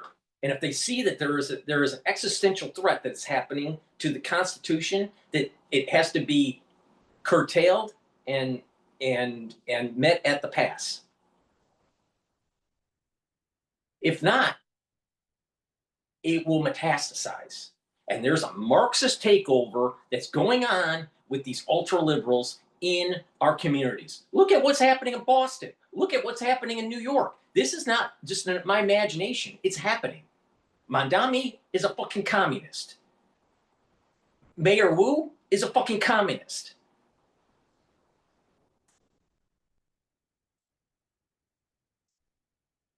Right, but I just think we're looking back on Obama's own terms with, we're looking at it through rose-tinted glasses to say that there was no division, or that division was not being fostered. It was loftier rhetoric than that which is employed by Donald Trump, but conservatives certainly felt that division was being. This week, Senator Dick Durbin is saying that to characterize MAGA as Nazis is problematic. And on the other side, when Republicans characterize Democrats as the party of murder or evil, that's also extremely problematic. Why can't we agree with those things? Democrats have a different makeup.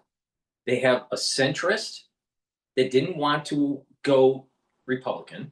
They have left of leaning of center, which is the bulk. And then you have this small fringe, less than 10%, that this is ultra liberal stuff that is Marxist. And that's the problem.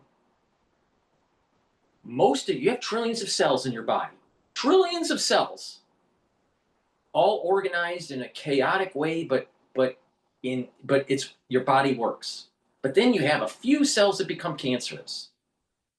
And as long as it stays locally as a tumor and it doesn't spread, your body still functions. But it's just a few cells out of trillions.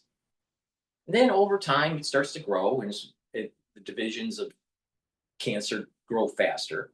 But then let's say you have now 1 billion cells in a tumor compared to trillions of cells in your body. And then all of a sudden, it starts to get into the lymphatic system. And then all of a sudden, now you have a lymphoma.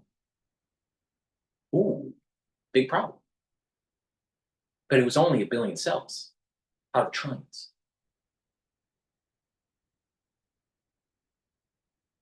Marxism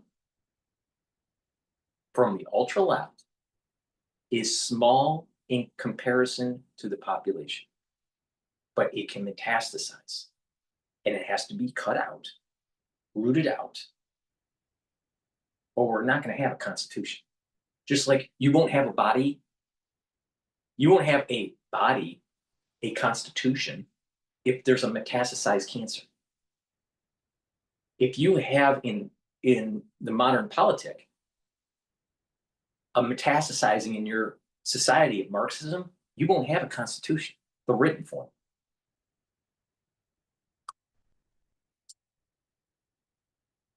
Right. That these parties don't cause murder and evil, and these parties are not also Nazis, right? This is like just the basis of my argument right here.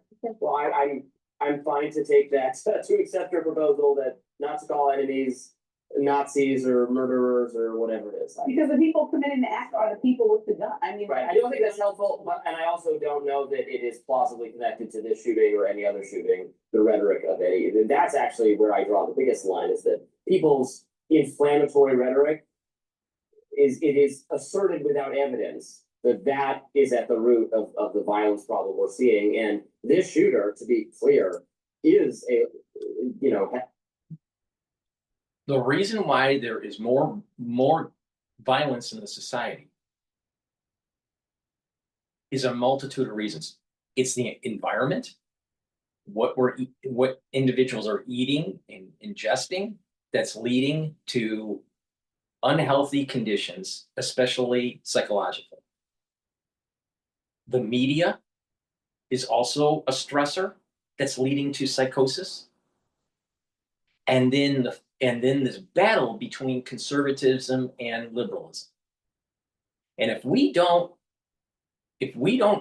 there's not this if we don't move back to this God, country, and family pillar system that I keep on talking about, it's only going to get worse.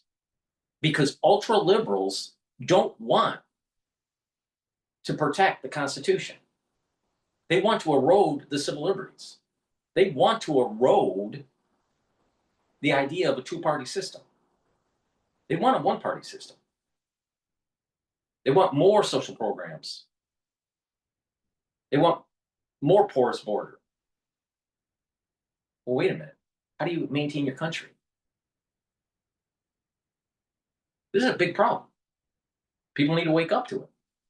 And it's getting to the point where if something is happening within the society and it is leading to the point where it is going to kill the goose that lays the golden egg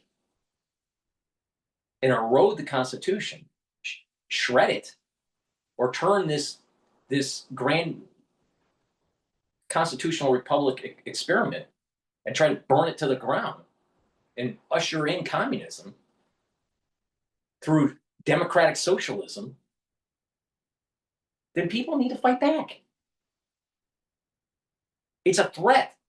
It's a threat to the system. Just like how cancer is a threat to your system.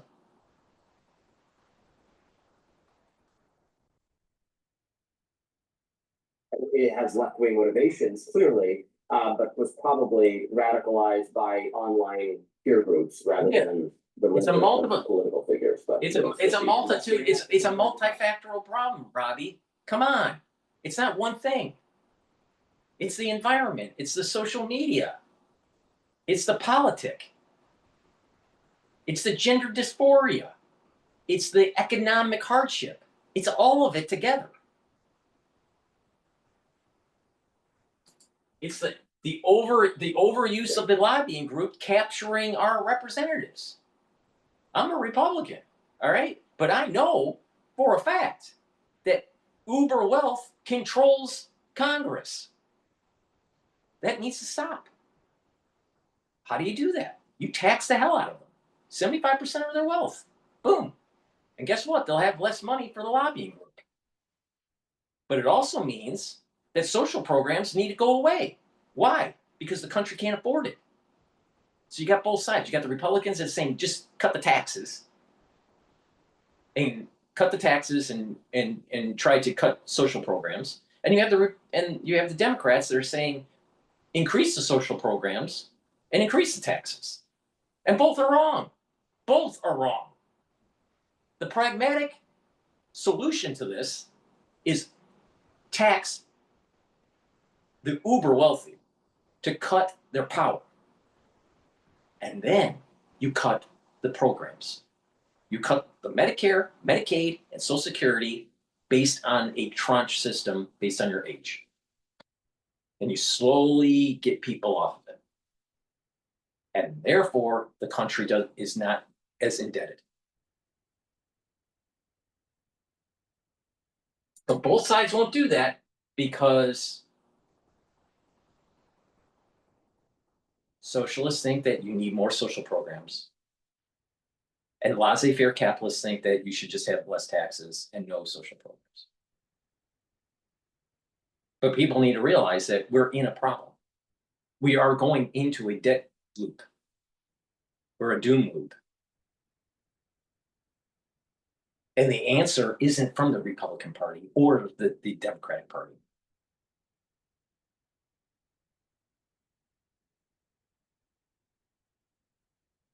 All right, let's listen into Jimmy Kimmel being pulled. Navan is the #1 rated business travel platform. It is a one-stop travel shop where employees book on their own, while you stay in control of spend. First, a talk show host goes dark. ABC pulling Jimmy Kimmel off the air indefinitely following a flood of criticism over his comments on the assassination of Charlie Kirk. Here's what he said that's landed him in so much hot water. We had some new lows over the weekend with the MAGA gang desperately trying to characterize this kid who murdered Charlie Kirk as anything other than one of them and doing everything they can to score political points from. So the FCC chairman, Brendan Carr, heard that and putting Kimmel's suspension in context last night. He's arguing that late night shows alienate the audience and the affiliates who carry their program by giving priority to politics over comedy. A lot of these affiliate groups said, to your point, we're tired of carrying this stuff. Late night shows, something's going seriously awry there. People need to understand. And I'm not a big fan of Alex Jones at all. All right. First of all, I'm older than Alex Jones. So which protocol do you want? Which health protocol do you want to follow? The DrPaulCottrell protocol that actually works, or Alex Jones? All right. To just put that aside. All right. Right after 9/11, and when Alex Jones was doing his radio show, he had syndication across the country. He did very well for himself for a person that didn't go to college or didn't graduate. All right. But the thing is that he was pushing against the narrative of, and the whole truther movement starts under him. All right. He lost most of his syndication, his radio station syndications at that time. And all the liberals didn't mind. And even the Bushes, the ones that were so pro-Bush and so pro, military interventionists. All right, so he was getting it from both sides. But he lost a lot of money and he was silenced. That was the first beginning of the silencing. And then when Sandy Hook happened and he was silenced from the YouTube and these streaming services, and Apple decided to take off his app off the App Store. So he was silenced twice, during 9/11, right after 9/11, and then around, I think it was around 2018, 2017. All right, where were the liberals there? Where were the liberals there to try to protect the freedom of speech? They weren't there. But they're trying to like bolster up Jimmy Kimmel. See, the reality is it's not an issue of freedom of speech, all right, for Jimmy Kimmel. What it really is that people, companies don't have to carry you. They can make that decision. He can still speak. He can create a YouTube show and speak whatever he wants. He can go in Times Square and talk as much as he wants. But it doesn't give him the right that he has to be on ABC or carried by some sort of Disney network. He doesn't have that right.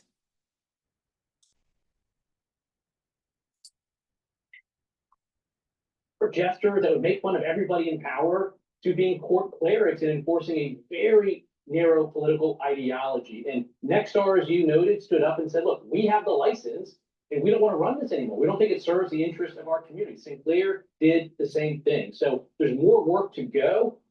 Okay, a lot of layers on this. Laura Ingram's got the big picture in a moment here, but first to the story and the reporting. Out of Los Angeles, William Jeunesse begins our coverage. And William, hello to you. Good morning, Bill. You know, for some more context, right? So you had two of ABC's largest station groups decide to pull Kimmel's show before ABC actually acted. And I'll show you where those stations are and why viewers there don't necessarily share Kimmel's hard left worldview. So we have some video here of Kimmel leaving his show yesterday in that plaid shirt, black hat. You also have Brendan Carr, as you mentioned, chairman of the FCC, slam Kimmel's remarks. So what makes this complicated is the FCC must approve the sale of some of those ABC affiliates. And what critics say really is happening is ABC and indirectly the Trump administration is censoring Kimmel to get that sale approved. Yeah, I feel bad for Jimmy, and I feel bad for the people who are here, and I feel really bad for our First Amendment rights, which we are just say something that you don't agree with, and then this happens. Others upset include the ACLU, the Actors Union, SAG-AFTRA, which said, quote, democracy thrives when diverse points of view are expressed. Well, one place you won't It's not just this. Again, his ratings were tanking. And second, was he ever positive about Trump on anything or about Trump voters? The guy was a never Trumper. Why? Because he thought he could be hiding in the herd of liberalism. He could hide in the herd of ultra liberals just laughing at his stupid jokes. Oh, that's another Trump joke.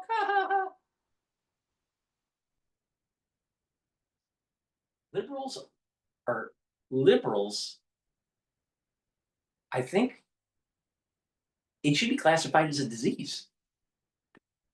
But that's just my freedom of speech. All right. But the thing is to say he was a never Trumper and he made money on it. He made millions of dollars on a network that was to demonize Trump. Why? Because there was an orchestrated effort to do lawfare, to demonize him in the media, in the jokes. Because, I mean, do conservatives really watch a bunch of comedians? Usually not.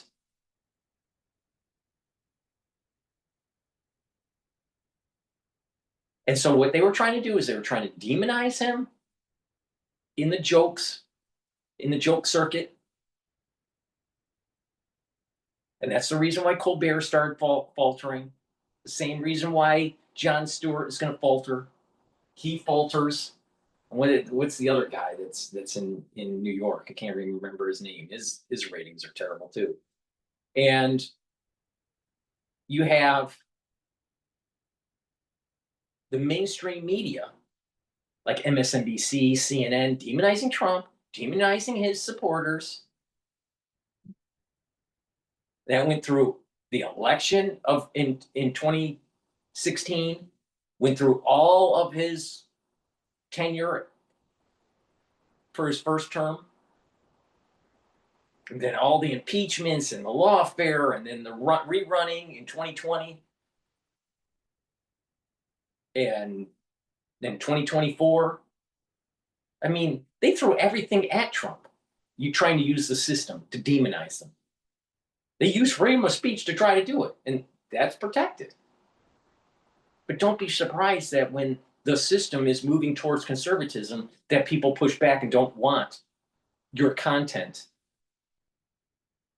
and aren't willing to support it, and then all of a sudden your multi-million-dollar contract is null and voided.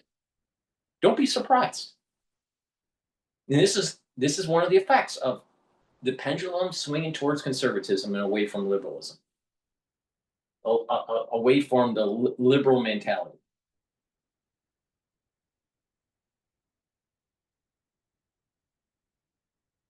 Is Jimmy Kimmel. He's a partisan Democrat, and you played what he said on Monday. Well, the following day, Tuesday, he compared Trump's greeting for Charlie Kirk as, quote, how a 4-year-old mourns a goldfish. Crazy, right? And if for accuracy's sake, Tyler Robinson's own mother says her son is politically left, not MAGA. He's pro-gay and trans rights. ABC did not attempt to correct that record, but FCC's car did. To see that American broadcasters are standing up to serve the interests of their community. We don't just have this progressive foie gras coming out from New York and Hollywood. So, no, he referred to a company called Nexstar, right? They are a major owner of ABC stations that said it would preempt Kimmel's program because, quote, we do not believe Kimmel's insensitive remarks reflect the spectrum of opinions, views, or values of our local communities in which we are located. So take a look at this map. It shows the cities in which Nexstar has affiliates. As you can see, many are in the South and some in the Midwest. They are in orange. Now let's go to the second reveal. Sinclair Broadcasting, which also took Kimmel off the air. Those are in red. So you have some stations, both Sinclair and Nexstar, taking Kimmel off the air. We still have free speech, but is your marketing team feeling stuck with search and social with limited growth? Experience growth with Realize. Realize outcomes educator beyond search and social. We still have free speech, but if you're putting a television show on broadcasting to millions of people nationwide and you're telling lies, sure, you can do that. That's free speech, but there are consequences to it. Exactly. So I heard a connected Hollywood reporter say last night. He has freedom of speech, but he doesn't have the freedom to have a mouthpiece on ABC. He doesn't have freedom of reach.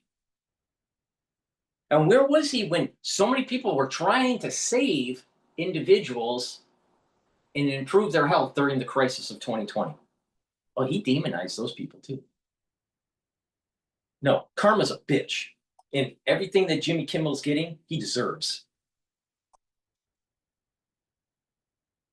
That this is temporary, that Kimmel is a beloved member of the ABC family, and he'll be giving an apology and then back on the air when this blows over. Don't know. We'll see. Okay, thank you, William, for that, setting the table for us. And Laura Ingram, welcome to our broadcast today. Good morning to you.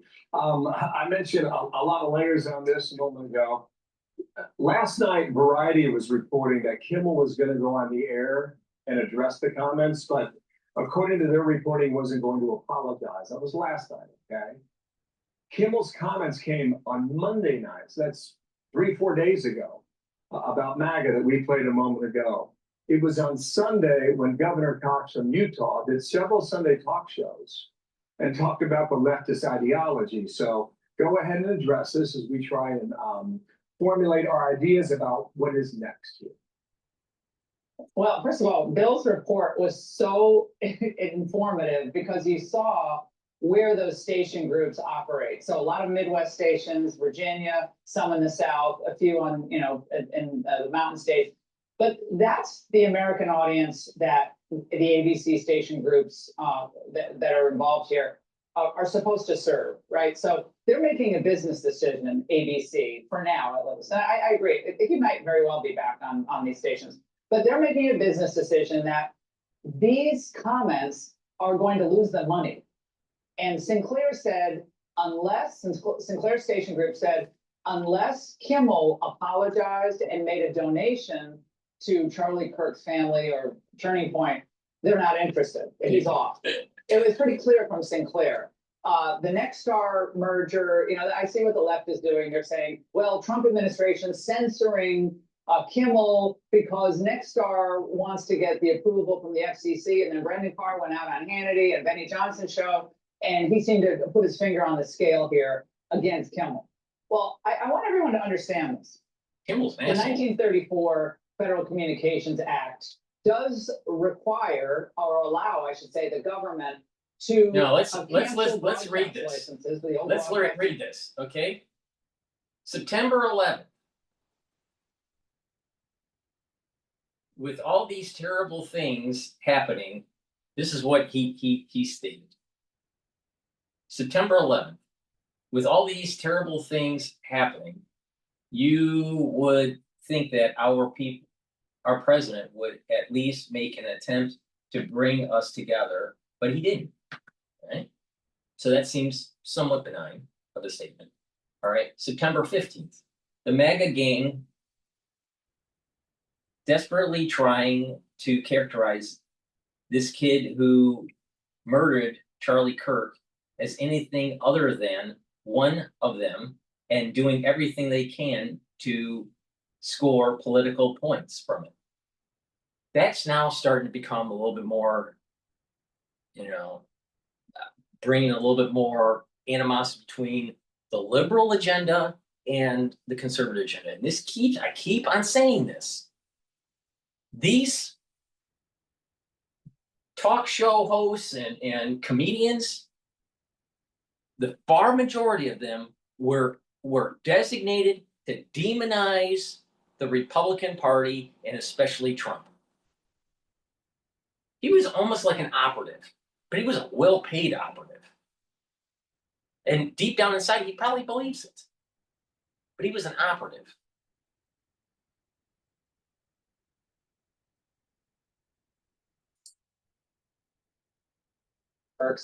If they determine that the broadcast network fails to serve the public interest. So failure to serve the public interest is a grounds, and obviously extreme cases, for canceling or revoking a broadcast license. Now that is a very extreme penalty. I personally think it would be best if Brendan Carr had just probably stayed off television yesterday and let the market do the work. Because I think the market's becoming very efficient here with these far left comedians. I think their audience is shrinking. I think their influence is very narrow. And I think these station groups were reacting to their audience. The people that buy the products and these commercials that air on these shows are saying, look, we're not making money here. This is offending our audience. Do something about it. So I think the market was working pretty well. I think you're right, Laura. I spent a lot of time in a trusted strategic partner already by your side. Imagine that. We can. Before we talk avid Big Ten blood drive ideas, let's get in the competitive spirit with the scavenger hunt. I worked all weekend on it. Save lives and help women. I think you're right, Laura. I spent a lot of time in local news, many, many years, and people don't realize how much power those local stations have. They're the closest to the audience. They get those phone calls, all day long, and they have to answer directly to the viewers. And so they can put a lot of pressure on the networks that own them. You mentioned the attack on the left and what they're calling this. This is an attack on free speech. He's a comedian. This is cancel culture. Let's play this sound. Cancel culture. It is outrageous. Just remember what happened to the right out of She's playbook. This is just despicable. Think about disgusting. this. And again, Do you remember after the election of 2016? How much the cancel culture that was being pushed on supporters of Trump? Or what about the cancel culture that was going on during the 2020 crisis? If you didn't believe a certain ideology from the ultra-lib group. The party of cancel culture is the Democratic Party. Case in point, every time a conservative comes onto campus and wants to speak, freedom of speech, there's supposed to be a debate. No, the ultra-liberals yell them out of town and they cancel the event or create such a stir that it becomes a security. That's ultra-lib doing that. Cancel culture. Cancel culture comes from the Democratic Party and the ultra-lib group. And you got this Aaron Brown that's not even a fucking journalist. All she does is peddle anti-Trump shit. Democratic values. America is a less free place if late night comedians cannot do and say what they want. We should not be going after people for this. Look, did he get some things wrong? Yeah, I mean, but he's not a commentator, a news anchor. This is somebody who's a comedian. Yeah, but what it is he's an operative. He's an operative for the Democratic Party. You're a comedian. And what did Johnny Carson say when he was being interviewed?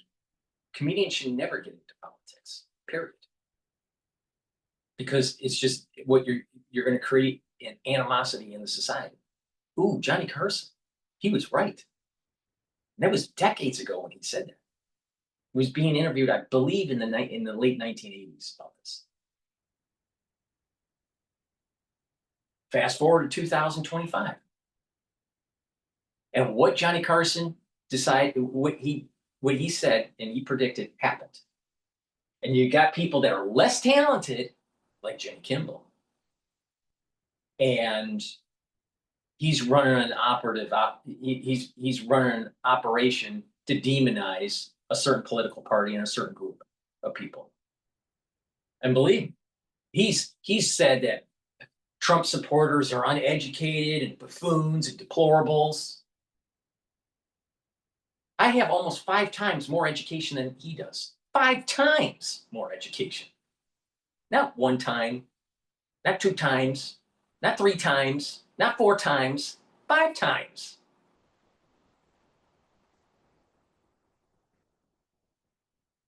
And I'm a Republican. And oh, by the way, long history of serving, of my family serving in the military, going all the way back to the beginning of the nation. I'm pretty sure that Jimmy Kimmel doesn't have that. And I'm a Republican.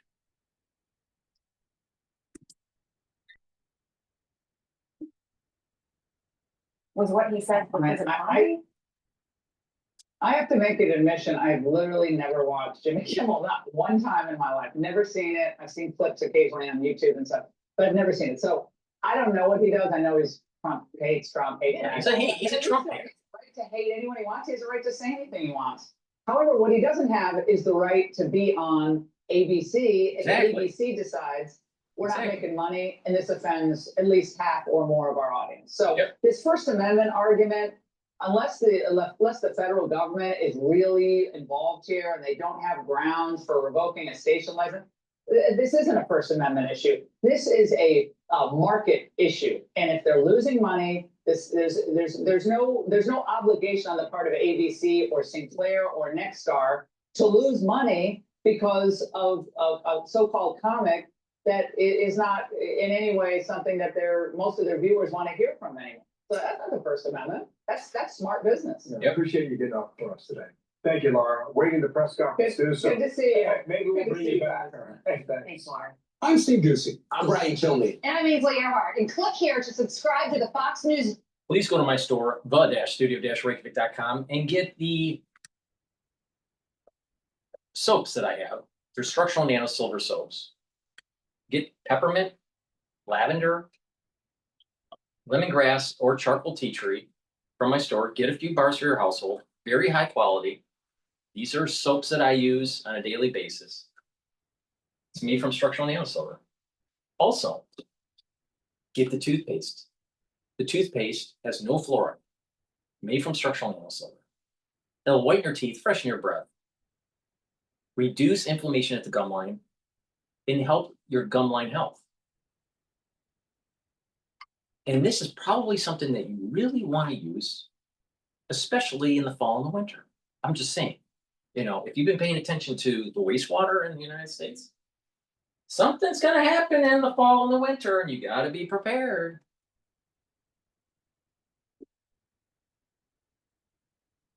Another great supplement that I have is zeolite. Zeolite removes toxins and chemicals and heavy metals. It binds to them and allows you to urinate them out within 6 to 8 hours. Take it every day. Take 3 small drops underneath your tongue. Drink filtered water. Do that every day. And clean your environment. Take a look at the cleaning solutions that you have in your house and put them in double layer containers. Take a look at what's in your garage or your basement. If you don't need these chemicals in your home, get rid of them.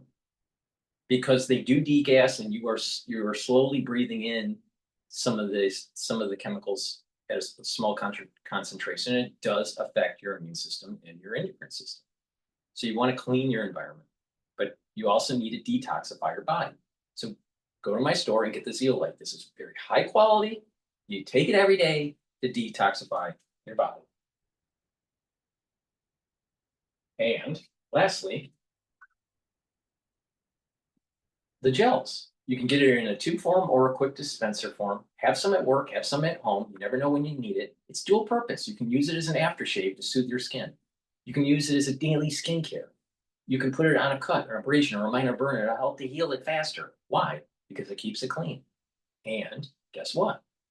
If you're not feeling well, or someone around you's not feeling well, maybe in the fall or winter, you may want to put this on your hands, around your mouth, around your eyes, around your ears, around your nose. Lightly coat your nostrils. It stays active for 5.5 hours. You can't do that with Perel.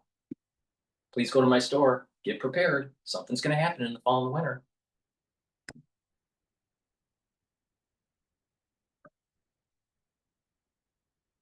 All right.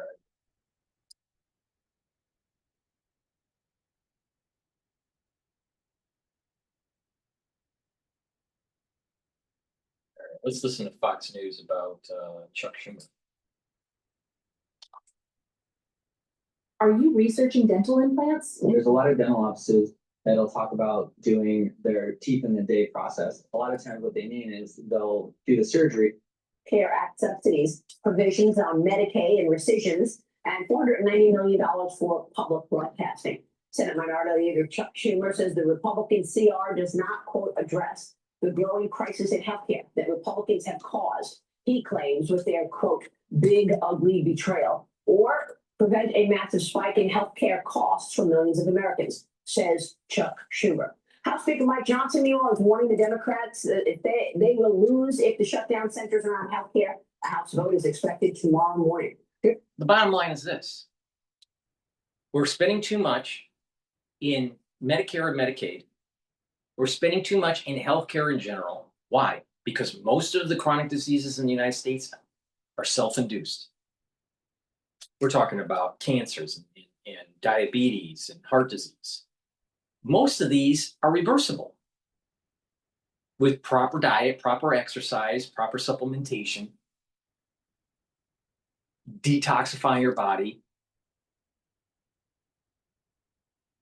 getting proper sleep. These are all things that can be reversed. And we would reduce radically our annual healthcare bill in the country. We spend tens of billions of dollars on stuff that most of it is reversible and preventable. Most of it. So first, it starts at the citizen level to get their shit together and start getting healthy. Second of all, what is the realization that this country can't afford any more debt. So it means that these social programs have to be truncated. And the third element to this is that the uber wealthy needs to be taxed. And when I say uber wealthy, I'm talking about the multi-billionaires that are the ones that are pushing the agenda through K Street. That's the answer. Now is there Congressman Nick Langworthy. Congressman, good to see you. Thank you so much for being here. And of course, Tuesday afternoon, the House released the stopgap spending bill that funds the government at current levels through Thursday, November 20th, 1 week before Thanksgiving. Your thoughts on how the Democrats coming in with a different version? Well, I mean, what Senator Schumer presented yesterday was simply ludicrous. I mean, the idea that Republicans, for what Senator Schumer is proposing is a 30-day extension of the funding of the government, are going to roll back any changes that we made in the big, beautiful bill. We're going to make the Affordable Care Act subsidies that they put in during for COVID emergency spending. We're going to make that permanent.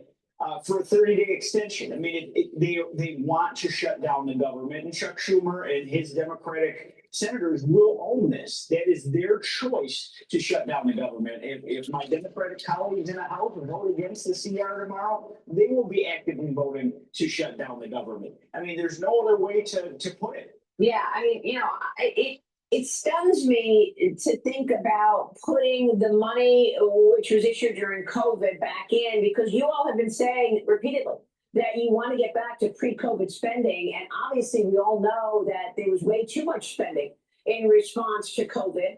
But I guess that's what the Democrats want. They want those subsidies back in place. They've never met a dollar that they couldn't find a way to spend. I mean, they have just a complete misunderstanding of our debt and where we're at in this country at $37 trillion in debt.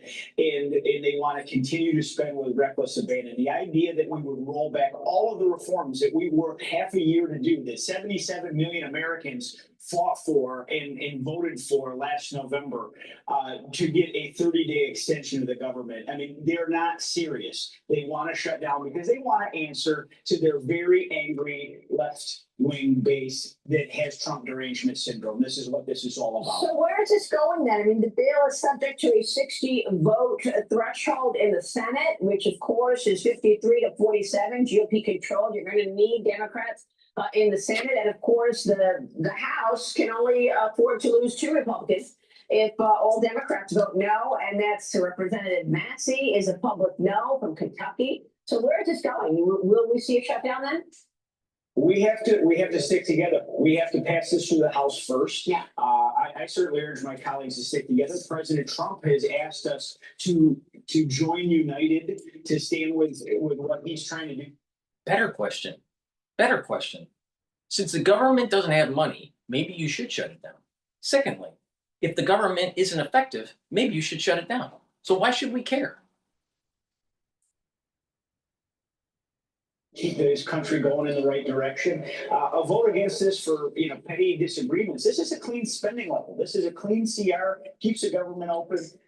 And keeps the core function. I've never believed in shutdowns because I think that when you're taxing people at the level we are in this country, when the government's not there to respond to their needs, that is a disservice. Yeah. These shutdowns never work, and Chuck Schumer's going to learn that too. I mean, Senator Fetterman has the common sense to say that he supports keeping the government open. We're going to see how many Democratic senators agree with Senator Schumer's ridiculous playbook, or just want to do the right thing for the taxpayers in their states and districts. All right, let me move on to Charlie Kirk's assassination. Of course, it has reignited the debate over Section 230 protections for social media companies. The videos of the shooting and misinformation around it spread rapidly online. And House Oversight Committee Chairman James Comer has invited the CEOs of Discord, Reddit, Twitch, and Steam all to testify October 8th to address the radicalization found online and incitement to politically motivate violence. Congressman, what do you want to see here? Well, I think that we have. Build a website you love with Wix. Where your words create your brand, your opportunity, your breakthrough. Feeling a vibe? Run with it. From can't look away to gotta have it. Make every detail yours. Bring out what's hot. Remove what's not. Crystallize it. Instantly set a tone that speaks in your voice to your audience. Keep moving. Your site grows with you. Add solutions that meet you where you are and take you where you want to go. Smooth to make, easy to love.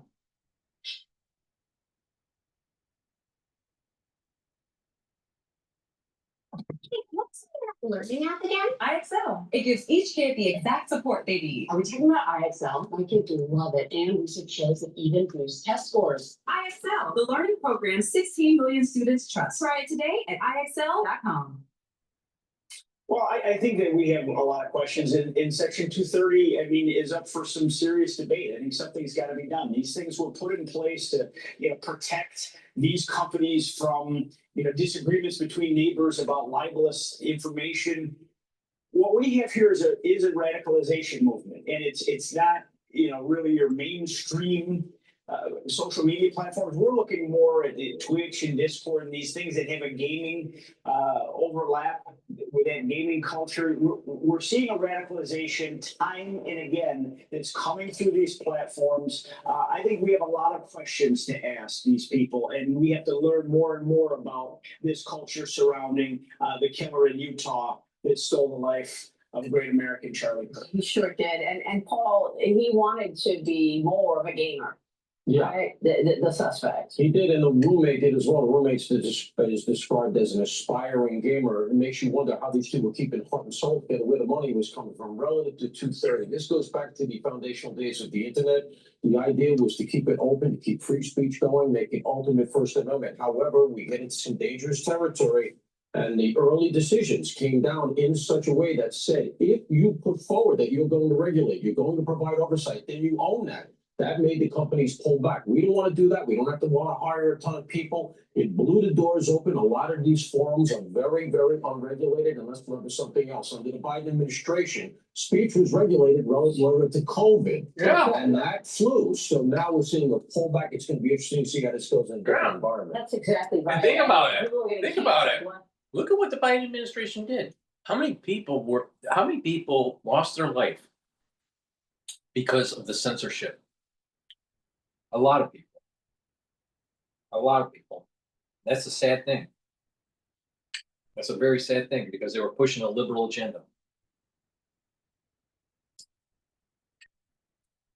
Right, I like the White House's response to Jimmy Kimmel getting canceled, and that is welcome to cancel consequences.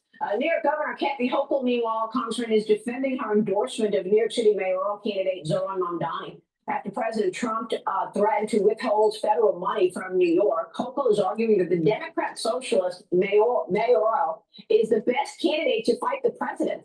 I mean, this is her goal. Now think about that. A Democratic Socialist that's a Marxist is being promoted by a Democrat governor in the state of New York. Now, do you understand what I keep on saying? You better prepare to battle the Marxist takeover in the United States. It's coming. It's coming.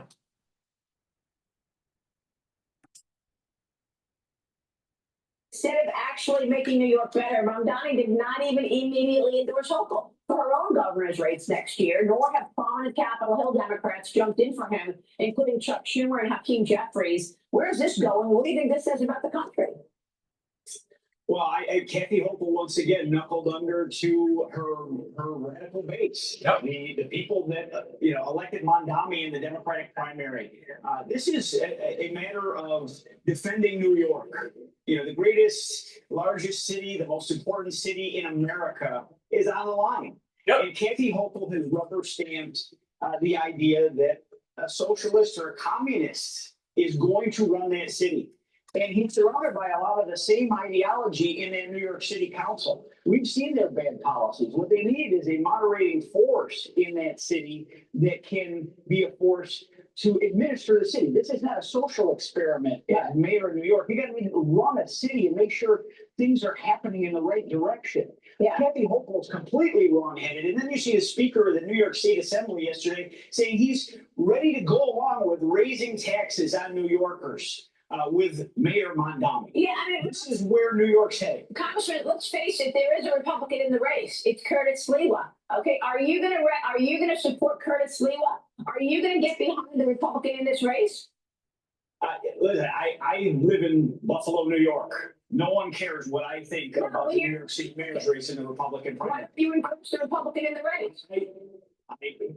Curtis Lewa had recruited himself into this race. I don't think he's got a credible path forward. I think you heard the same out of the president earlier this week when he was on Fox News. I think all the candidates that don't have a credible path forward need to just really do some self-reflection. Do they care about the city, or do they care about their own vanity projects? Well, can you say he doesn't care about the city? He founded the Guardian Angels. He cares about crime. He's, he's been on this done some program. amazing things, Maria. Yeah. He's done some amazing things, but he's not going to be the next mayor of New York. No, he's not.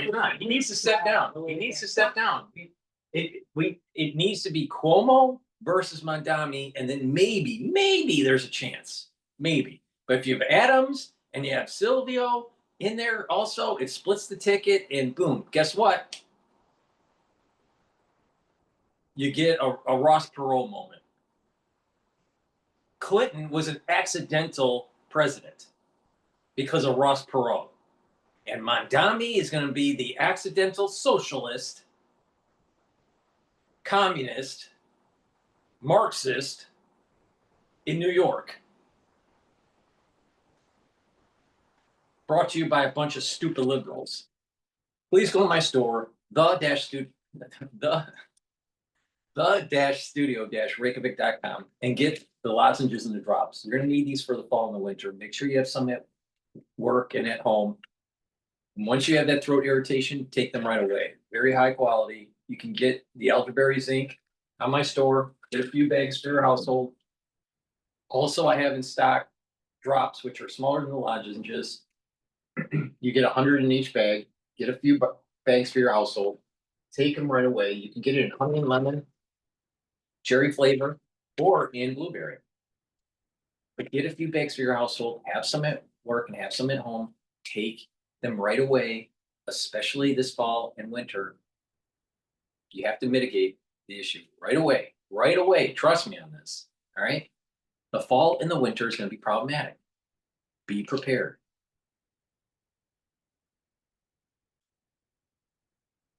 All right. Let's take a look at more news.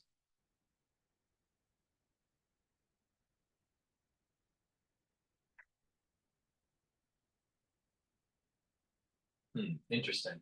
Let's listen to MSNBC and what Ken Burns has to say. And it's probably liberal, probably have a liberal perspective, but let's just listen to him. Download the app and get 50% off your first Wonder order with code 50 Google. Value having a partner is huge. Finding someone you can trust is what really builds the business from the base. America is Brighteon. Everything that we believe in comes out of the revolution. Our ideas of liberty, equality. It's the defining event of our history. The American Revolutionary Movement served as a model around the world. These are not English liberties. These are transcendent liberties. These are liberties that all individuals have by the nature of being human. The American Revolution changed the world. You know, and what's amazing, a lot of people are going to be upset when I say this, but the American system, the American Revolution, the American governmental system, the idea of embracing the Enlightenment, that's all Freemasonry, all of it. All of it. But you have these truthers out there that are Republicans, right? And they think that it's the Freemasons that are like part of this big cabal that's trying to rule the world. And they don't even realize the ones that are trying to save the country are the Freemasons. These truthers are so stupid. They're just so fucking stupid. But they know better. They know better. They know better. See, it's just like you have crazy, stupid liberals, ultra lib stupidity. You got this, like, you have this stupidity on the right that they think that they connect the dots and they think they know it all. And that, all these secret societies are all bad. What if a secret society is actually trying to save the country? You ever thought of that? And here's a classic example. The whole revolution, American Revolution, was based on Freemasonry. The whole Constitution is based on Freemasonry. But all these truthers know better. You notice that? All these truthers know better.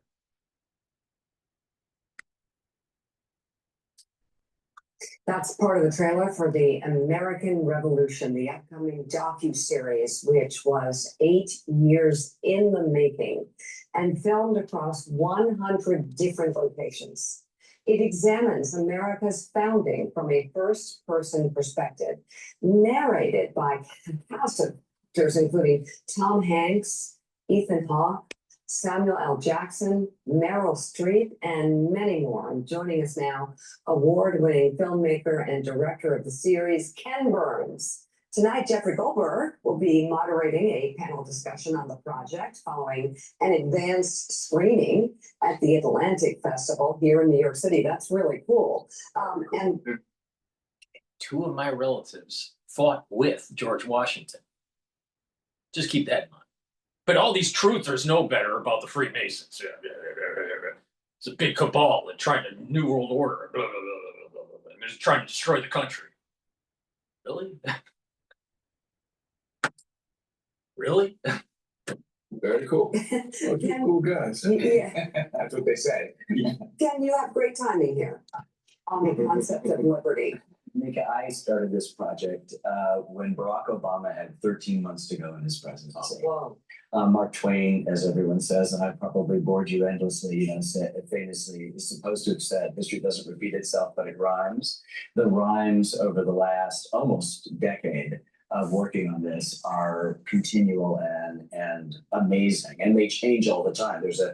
We follow the wife of a German general who's coming across the Atlantic to visit her husband with Saratoga and the great British victory that doesn't happen there. And she's terrified because she hears Americans eat cats. If that had come out last year, last fall, it would have been a whole different story. But I'm galloping up like Paul Revere, not to say, as he did not say, the redcoats are coming, the redcoats are coming. He said the regulars are coming out, the regulars are coming out. I'm here to tell you that the revolution is the key to how we survive.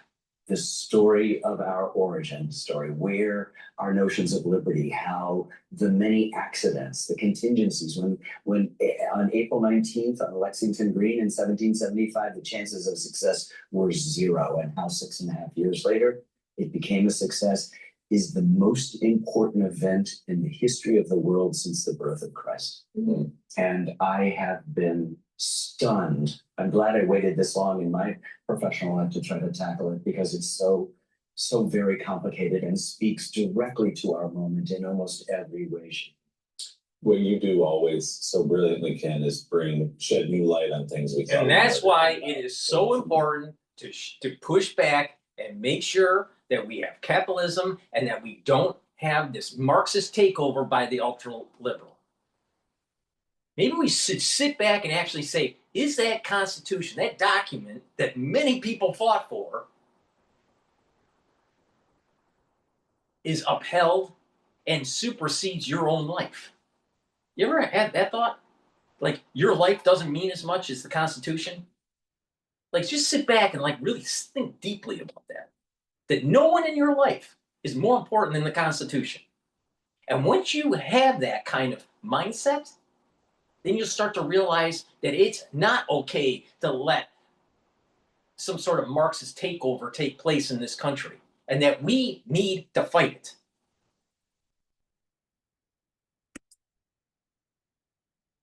Civil rights movement, the Vietnam War, now the American Revolution. Why did you think this was a good time to tell the story we all thought we already knew? Well, there's no good time when you spend 10 years. I mean, as I was working on it, nobody talked about the semi-quincentennial coming up. No one was telling you what was going to happen in American politics. And at some point, several years ago, 6 years ago, I said, wow, we may be done in 1775. That's the 250th. So you're never saying right now, you're just saying we need to know where we got started, what our origin story is. And let's be honest, there are no photographs, there's no newsreels. So the American Revolution is sort of covered, encrusted with the barnacles of sentimentality. We don't want to acknowledge its violence. it's a civil war, because maybe it'll diminish those big ideas that are happening in Philadelphia. Those big ideas are in no way diminished. They're in fact enlarged by the facts of the revolution. And if you're able to gather the kind of cast to read the hundreds of different voices, not just of the familiar top-down people, they're there and know. The sad thing is most Americans don't deserve their constitution. That's the sad thing. You know, it's like that 80-20 rule. About 20% really deserve it. And because of their hard work and efforts, the other 80% just ride the coattails. Please go to my store, the-studio-reykjavik.com, and get the clarity factor and get rid of that brain fog so you're not a crazy liberal. It'll allow you to concentrate. You're going to be able to be focusing on the tasks that you need to do at work or at home or in school. Take it every day, drink it with filtered water. And over time, what's going to happen is you're going to have this positive neuroplasticity. You're going to be able to think faster and improve your memory. Take the clarity factor every day. Very important for a neurostack. And another thing that you could stack with it for a neurostack is NAD Plus is a supplement that will boost up your energy levels, help to repair DNA damage, including mitochondrial DNA, and protect neurons. Ubiquinol, the most bioavailable form of CoQ10. Now, take ubiquinol, that's going to soak up free radicals, it's going to help the health of the mitochondria and protect your neurons. So you stack these two together and you're protecting your neurons and you're helping your neuroplasticity and helping with your memory. It's a powerful neurostack. Please go to my store, the-studio-reykjavik.com. Use discount 5, get $5 off any order. If you spend $100 or more, you get a free gift until supplies last. And this is a great way so you don't turn into a crazy fucking liberal. Opaque and unknowable, I hope, but also bottom-up people, Native Americans, small kids, 14 years old, John Greenwood from Boston, who joins the fight.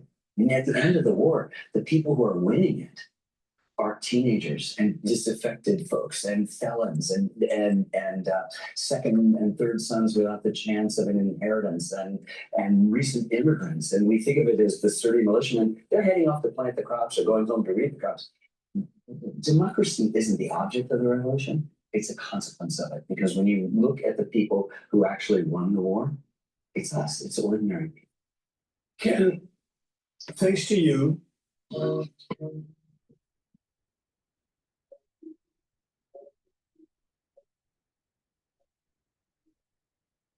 Ken, thanks to you and my wife, I've been privileged to see most of it thus far.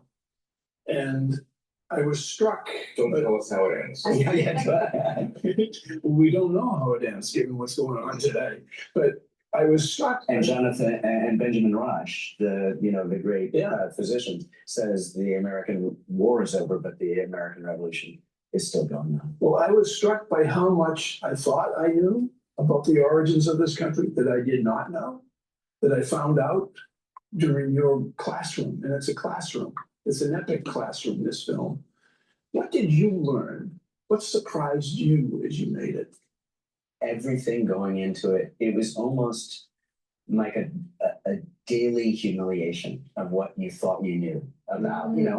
I live in New England. I live with you in New England. We know what's going on. And I had no idea what's going on. It is such a complicated dynamic and so fascinating and so much like today. The free electron word that bounces around is virtue. This is what Adams was worried about. There's too much avarice and ambition, too much greed. We're going to create this new thing where people are no longer subjects, but citizens. They're going to have virtue. And to have virtue, you have to have perpetual education. That's the pursuit of happiness. It's lifelong learning. That doesn't mean the acquisition of objects in a marketplace of things. It means lifelong learning. So you begin to realize all of the things that you've heard are so superficially considered. And when you get down, even the battles themselves have their own character and structure that I think we ignore. We think, oh, Lexington and Concord, and then there's Yorktown, and then we've got a country, and it's the greatest on earth. The last statement is true. But the getting there is so interesting. And the failures of Washington, we don't have a country without him. I mean, this is what we can say. There's nobody you can say that about. We don't have a country without George Washington.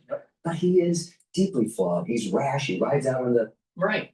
But the thing is, he was a Freemason that was against the Illuminati.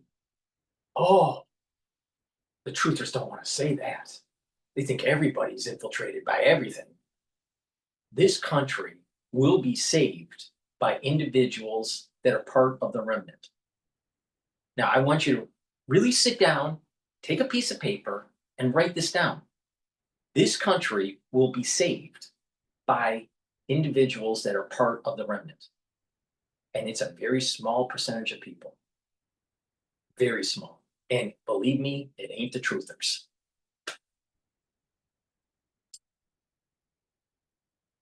Battlefield at Kips Bay. And they're grabbing the reins of the horse to pull him out of there. At Princeton, Abe covers his eyes, he's gonna be killed. And if he's killed, it's all over, right? And he makes horrible tactical decisions. At the biggest battle, the Battle of Long Island, right over there, right? The Battle of Long Island. And he doesn't protect his left flank, and then he does it again with his right flank at Brandywine, another gigantic battle. But he understands at the end that he doesn't have to win. He just can't lose. He can't surrender. He can't be captured. And the British have to win. And they're in this big territory. They're 3,000 miles away from the Home Office, and it's going on. And we are, as the wide variety of people, the scholar Christopher Brown says, are so amazing that we can coalesce is an extraordinary gift to us today, I think. Let's check out a clip from the series describing the chaos unleashed following the first shot of the Revolutionary War. A shot rings out. No one knows where the shot came from. That leads to promiscuous shooting, mostly by the British. And I'll tell you, it is a privilege to know that my ancestry was a part of the revolution. It's a privilege.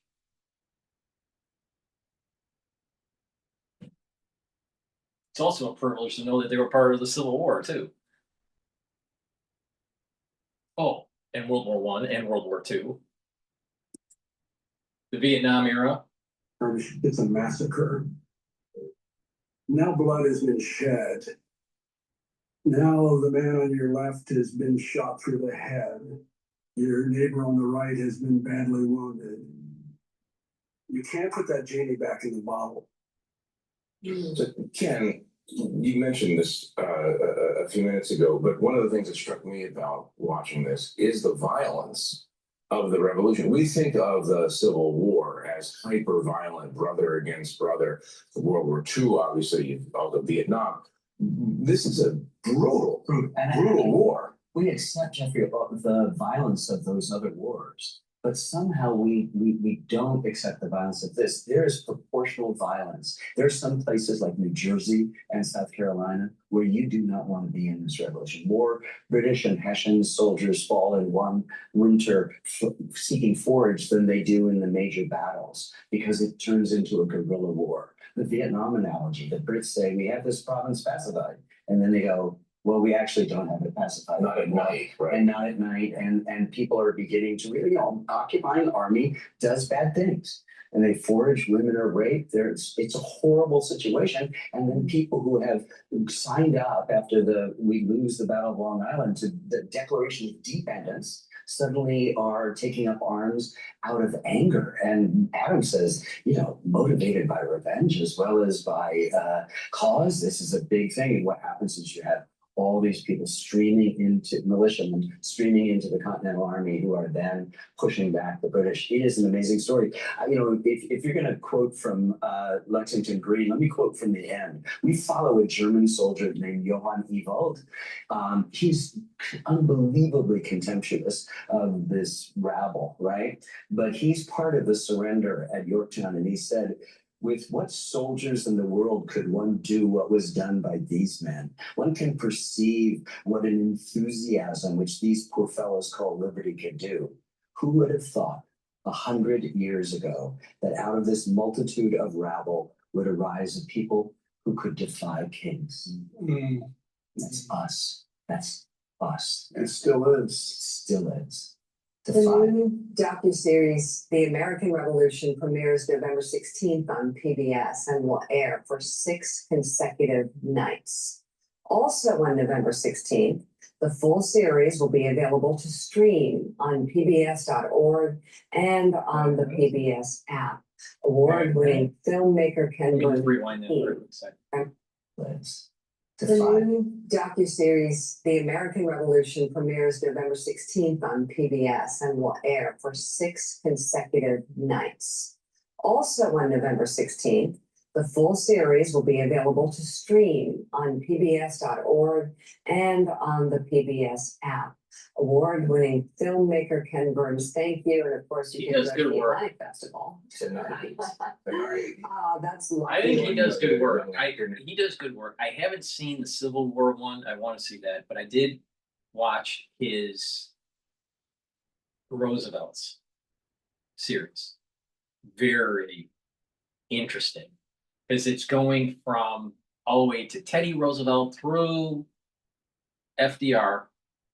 And it's not just of the people in the family, but also the history in the wars and the Great Depression. So it's this intersection of the personalities of their biographies, but also this arc of history.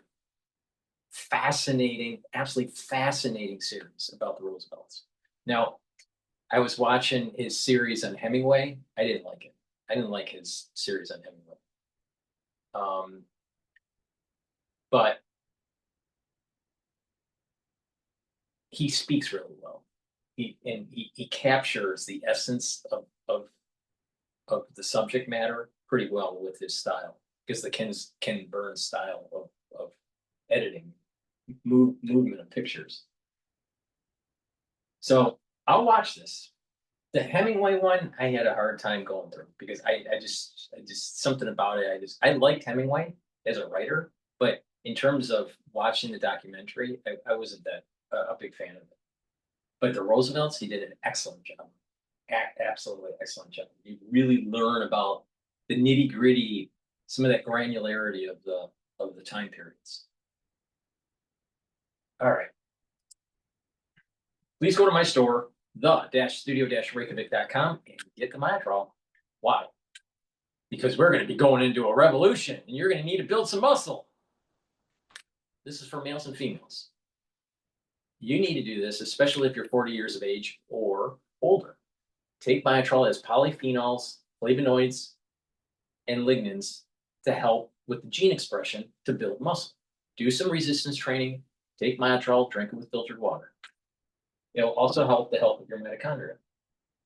Omega-3 helps with cardiovascular health. It helps to bring down inflammation, helps improve your lipid profile, and reduces the stickiness of red blood cells. Super important. And you might want to take this in the fall and the winter, but you should be taking it every day to improve your cardiovascular health. Resveratrol, I've been taking this for decades. Resveratrol will soak up free radicals, help with the health of the mitochondria, help with youthful gene expression, and get rid of cells that are in senescence. This stacks well with C60, NAD+, ubiquinol, clarity factor, Myotrol, right? So a great stack to help with your musculature, to gain muscle, Myotrol. To help with your cardiovascular health and bring down inflammation, omega-3. And to help with youthful gene expression, resveratrol. Please go to my store, the-studio-reykjavik.com. Use discount 5, you get $5 off any order. If you spend $100 or more, you get a free gift until supplies last.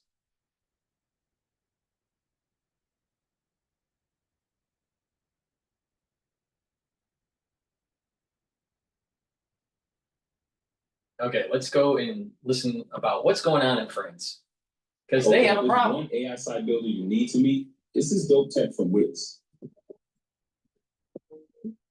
Now this old look. More story, we can bring in Benoit Dillet, who's a senior lecturer in politics, languages, and international studies at the University of Bath. Thank you very much for speaking to us. on France 24. I'd like to start by this scale of today's protest, hundreds of thousands, almost a million, as James Andre just mentioned there.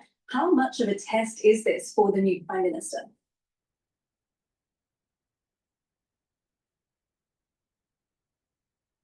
Sorry, he's only been nominated since last week as a Prime Minister. Thank you for having me. Sorry, I was muted at the beginning.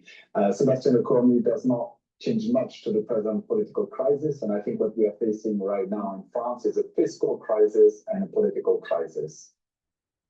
And these protests are a pretty common sight in France, but here today we get the sense that there's real anger on the street about a range of different issues, as we've said. Is there something about this movement that stands out to you?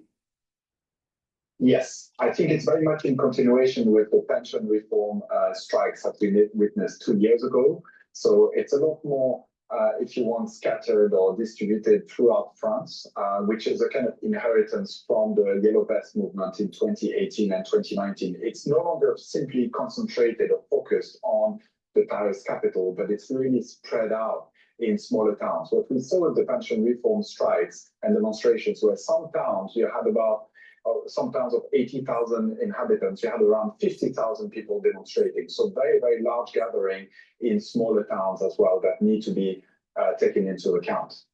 And we can compare today's process also to a more informally organized action last week that kind of failed to block everything as they said they wanted to do. What do today's demos need to achieve in order to qualify as a success? That's a very good question, and I think it will be, only time will tell. I think the main demand is very much for Macron to go. The presidential elections are a little less than 2 years away, and the French people are really impatient, and they simply want a change. They want a change, and they also at the same time disillusioned by all the promises of change that Emmanuel Macron and the numerous prime ministers have said every single time. So Lecornu is supposed to be someone who wants to listen, who wants to have compromise, but it doesn't really cut it now with the French people. They are really disillusioned with the political class. Right, and not only is Macron unlikely to resign, I mean, you can tell me if you disagree, but also this new prime minister that he's nominated is meant to be a Macron loyalist. That's right. So it's difficult on both sides in a way for the protesters or for even the politicians in the opposition, let's say the left. They don't want to make alliances with Lecornu because that would basically be a mistake with the fight of the presidential election in 2 years, in 2027. And at the same time, Macron, we're not sure if he's going to dissolve the National Assembly. He can now, since June this year. So there could be early parliamentary elections, but it's not really clear that we get something different, a configuration which is different than the current hung parliament with three main parties or movements, if you want. The radical left, the center-right, as well as the far-right. It doesn't look like the parliament could be any different. So therefore, it's a kind of game of patience for the next, if you want, 18 months to 2 years. And as we mentioned, Lecornu is meeting with unions and other members of the opposition. What do you think it's going to take to get, notably the Socialists or any other party on board so that he too doesn't get struck down by a no confidence vote? Yes. So it's unprecedented. Lots of unprecedented things happened in the last couple of years. So we've seen first, obviously, two prime ministers that have received votes of confidence, and it was unprecedented in the Fifth Republic. And the fact that also Macron basically nominated people who didn't come first in the parliamentary elections. They nominated someone from Les Républicains who arrived only with 7% of the vote, so they were very much down the bottom. And really, it is for the turn of the left to govern at this point. So you're absolutely right. It comes down to certain policies, and one of the main policies is the so-called Zuckman tax, that the left really wants to use that as their, if you want, signature policy to move ahead. And tell us more about what that tax entails. So this is a tax of 2% on individuals who have a wealth of more than 100 million euros. In the last 10 to 15 years, there's been a huge increase in the wealth of billionaires And it is to send a signal to it. So first of all, is to kind of make up for the lack of fairness, the fact that they're not really paying enough tax or income tax at all because of the way they manage their wealth. And second is to really send a signal to the 99% of the population that those billionaires should actually also bear some of the cost of the debt crisis at the moment.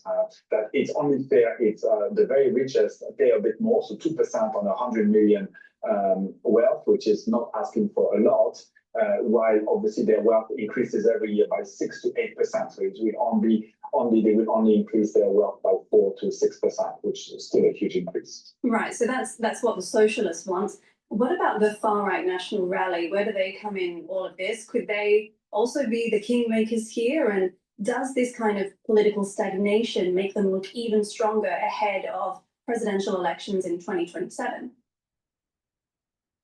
So the far right, they want to basically portray that France is in crisis, and it's very messy, and there are bins burning in the streets, and all that is obviously helping the far right to show that there is disorder, and they're going to bring the order, and mostly going to focus on the anti-immigrants stance. Regarding economics, it's not very clear where they stand, because their rhetoric is very much they want to be socially progressive, but when it comes to voting, the Zuckman tax was presented at the National Assembly, and they voted again. So they voted for an amendment that was basically going against the main idea of the tax. So therefore, they actually aligned a lot more on macroeconomic policies than they would want to admit it.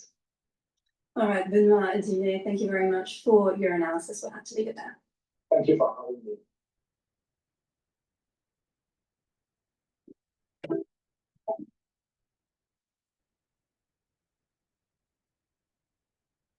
Please go to my store, the-studio-reykjavik.com, and get the cleanse, which is 30 parts per million, or max 35, which is 35 parts per million.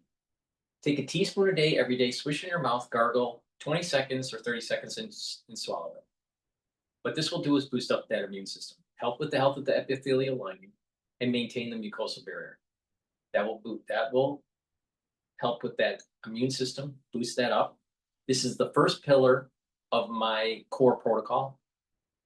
The first pillar with the max 35 or cleanse, boost up that immune system. Second pillar, C60, soaks up those free radicals. The third pillar, turmeric, ashwagandha, and lignans to boost up the immune system and help with your cardiovascular system. Fourth pillar, boomer boost, will rev up your metabolism and increase your energy levels. So please go to my store, get the max 35 or cleanse. Make sure you take this every day. I've been doing this protocol for over 5 years. Take a teaspoon a day every day. If you're not feeling well, or someone around you is not feeling well, especially in the fall or the winter, take a tablespoon or 2 a day.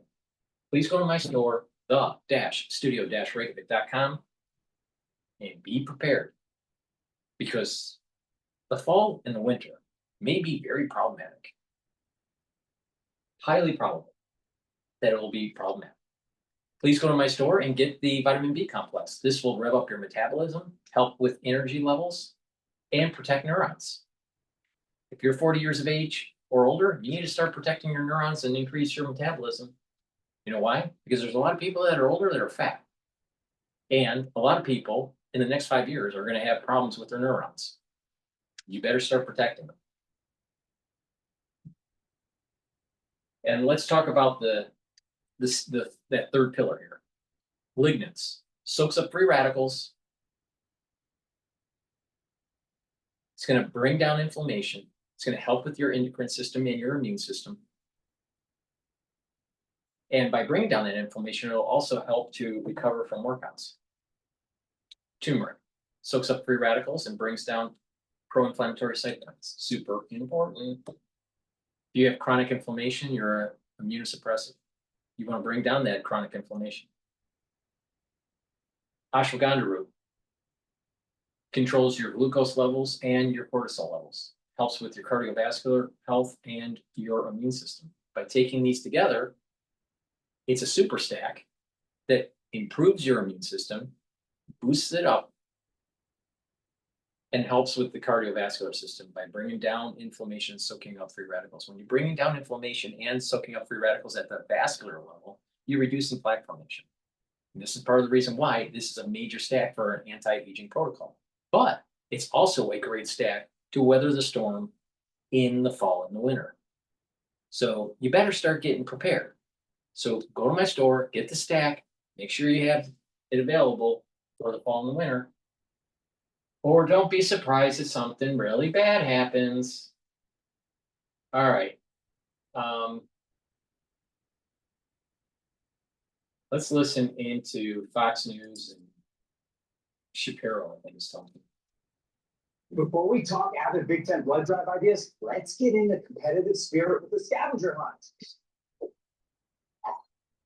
I worked all weekend on that. Save lives and help win your school $1 million. It's okay. It's in your nature. Come on.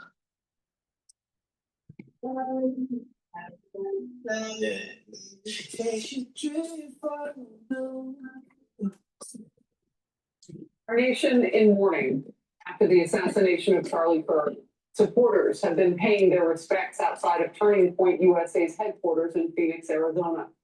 Charlie Kirk will be memorialized with a funeral service on Sunday at State Farm Stadium in Glendale, Arizona.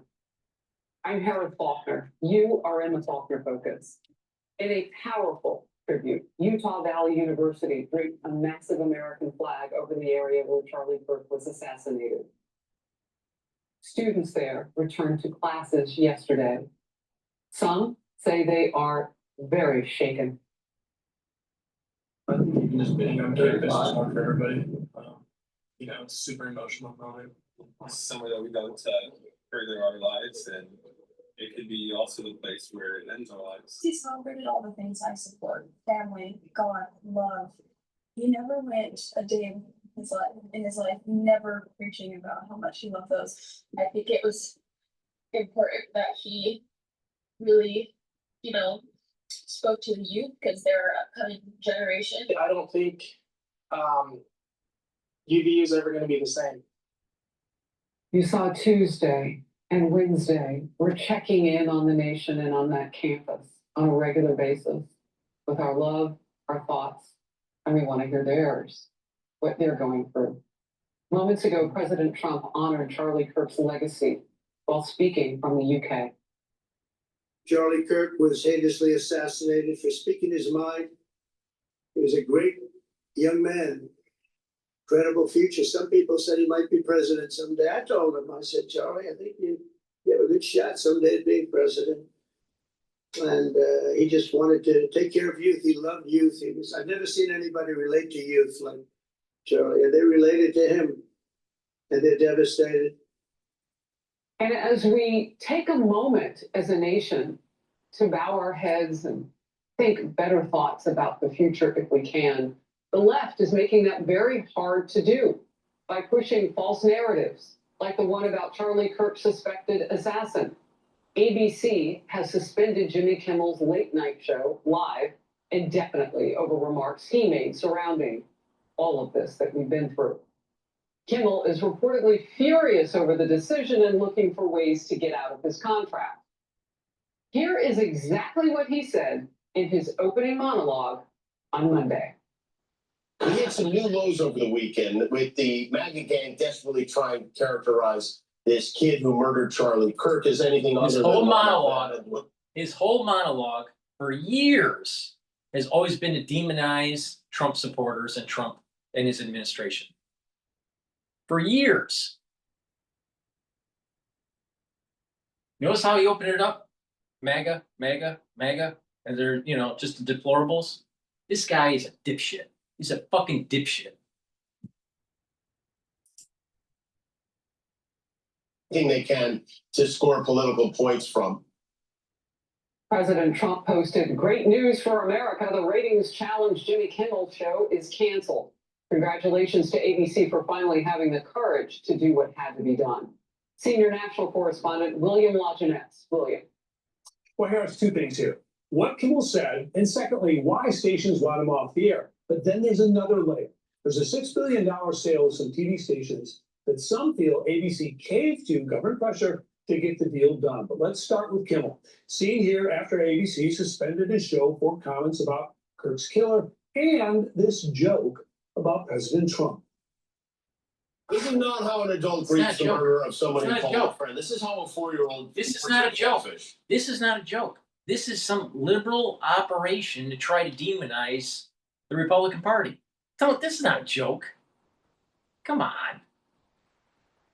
And he's been doing this for years.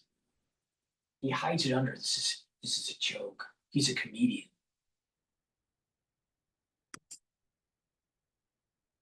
Many found that offensive. Also, Tyler Robinson's mother says he's politically left, pro-gay and pro-trans rights.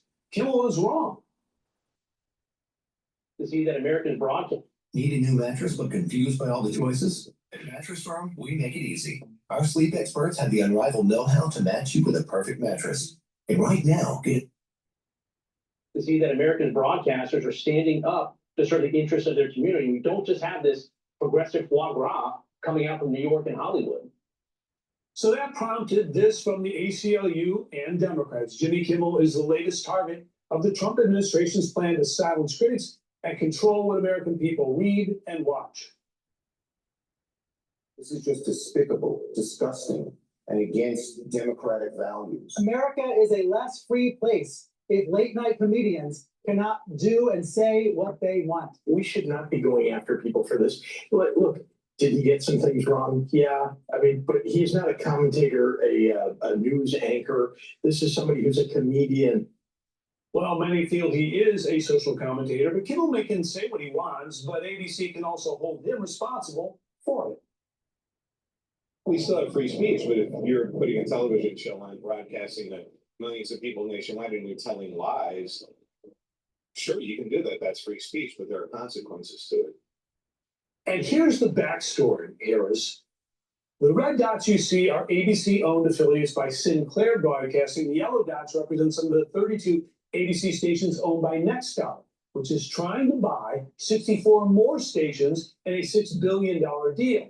That must be approved by the FCC. So many feel that Kimmel is being pulled off the air until ABC can get that deal done, or at least on Nexstar's behalf, help them get this deal done. They suspended Kimmel only until that deal goes through. Then he makes an apology and comes back on the air. But I will say, ABC is losing some money. He makes about $6 million a month for the network. So, it's not chump change, if you will, having him off the air. He also makes a lot of money. I mean, think about it. And his ratings are low. I mean, they pay him anyway. William, he does have at least one other show on that network. Any word on that? What show's that? He's got like a game show on as well. No, okay. I hate to say I go to sleep. You did. Oh, and that says it all. Okay, William Lajeunesse, great reporting. Thank you. That says it all about the ratings. And Focus Now, Ben Shapiro, podcast host. Great to see you today.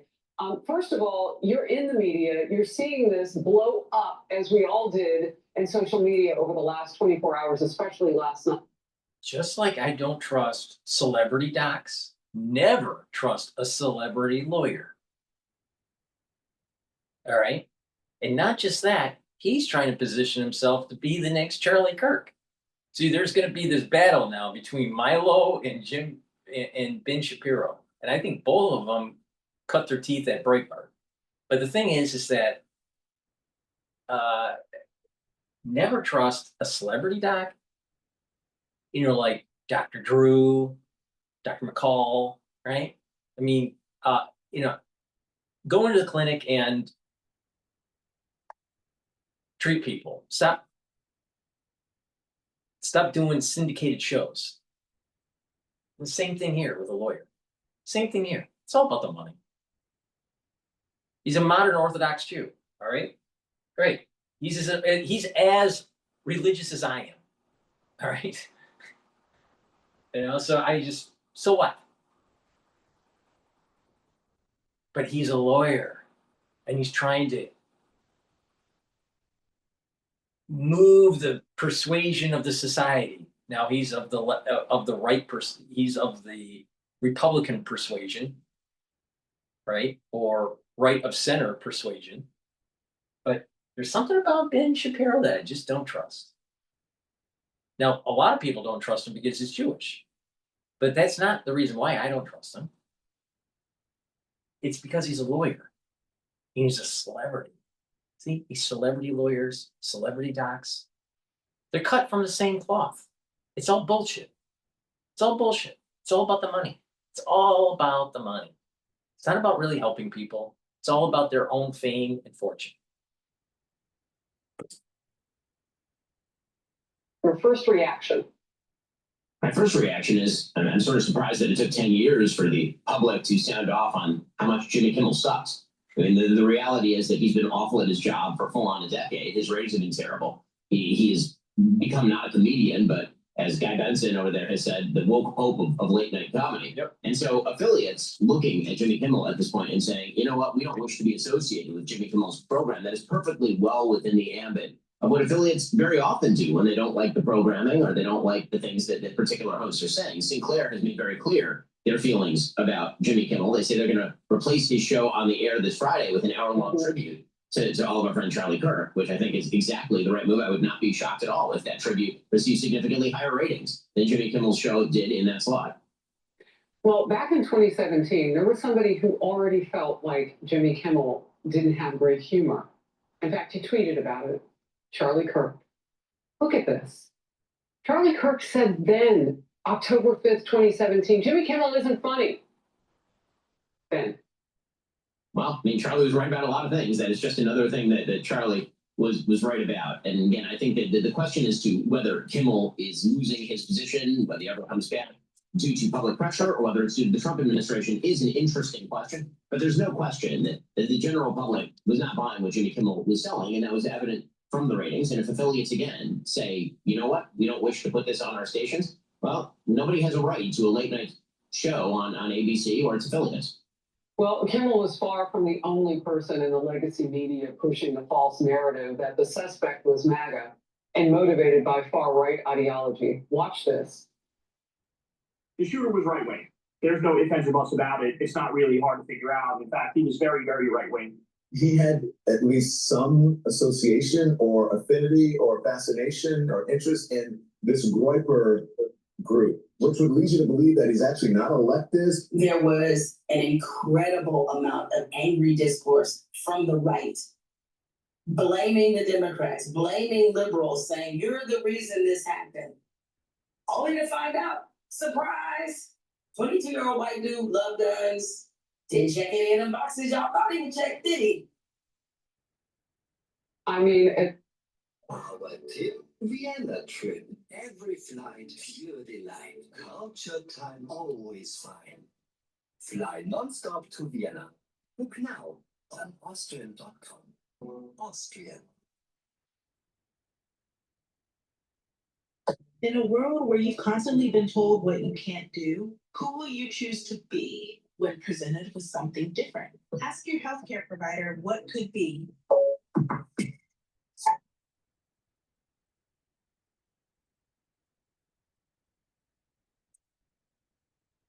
I mean, at least they are showing us who they are. Mm-hmm. It was very clear early on exactly what was going on here. I mean, the early accounts from media outlets, including places like The Guardian and Tablet Magazine, were reporting that friends and family of the shooter said that he had turned very hard to the left. We knew very early on what was etched on those bullets, which included not only gamer language, but a language that was associated with apparently trans issues. And of course, it was pretty clear very early on, as early as Saturday, actually, that this person was a gay man who was in a relationship with another man who believed he was a woman, and they were both into a phenomenon that can only be described as furriness. And so the idea that this was in any way a right-wing shooter was debunked extraordinarily early on, and yet that line continued to be retailed. Now we see a sort of backup line, which is, well, actually, it was just a personal psychological issue. It had to do with his relationship. We've seen the line that actually was apolitical, that had nothing to do with politics at all. All of that is absolute sheer nonsense. He says in those text messages with his gay lover that Charlie Kirk was hateful. And the reason he thought Charlie Kirk was hateful is because of Charlie's views specifically on the gay and trans issues. And, you know, I'm thinking about some of the comments from Montel Williams and others who have, you know, talked about the fact that it was just his broken heart, basically. It was some sort of a love situation, and he was brokenhearted.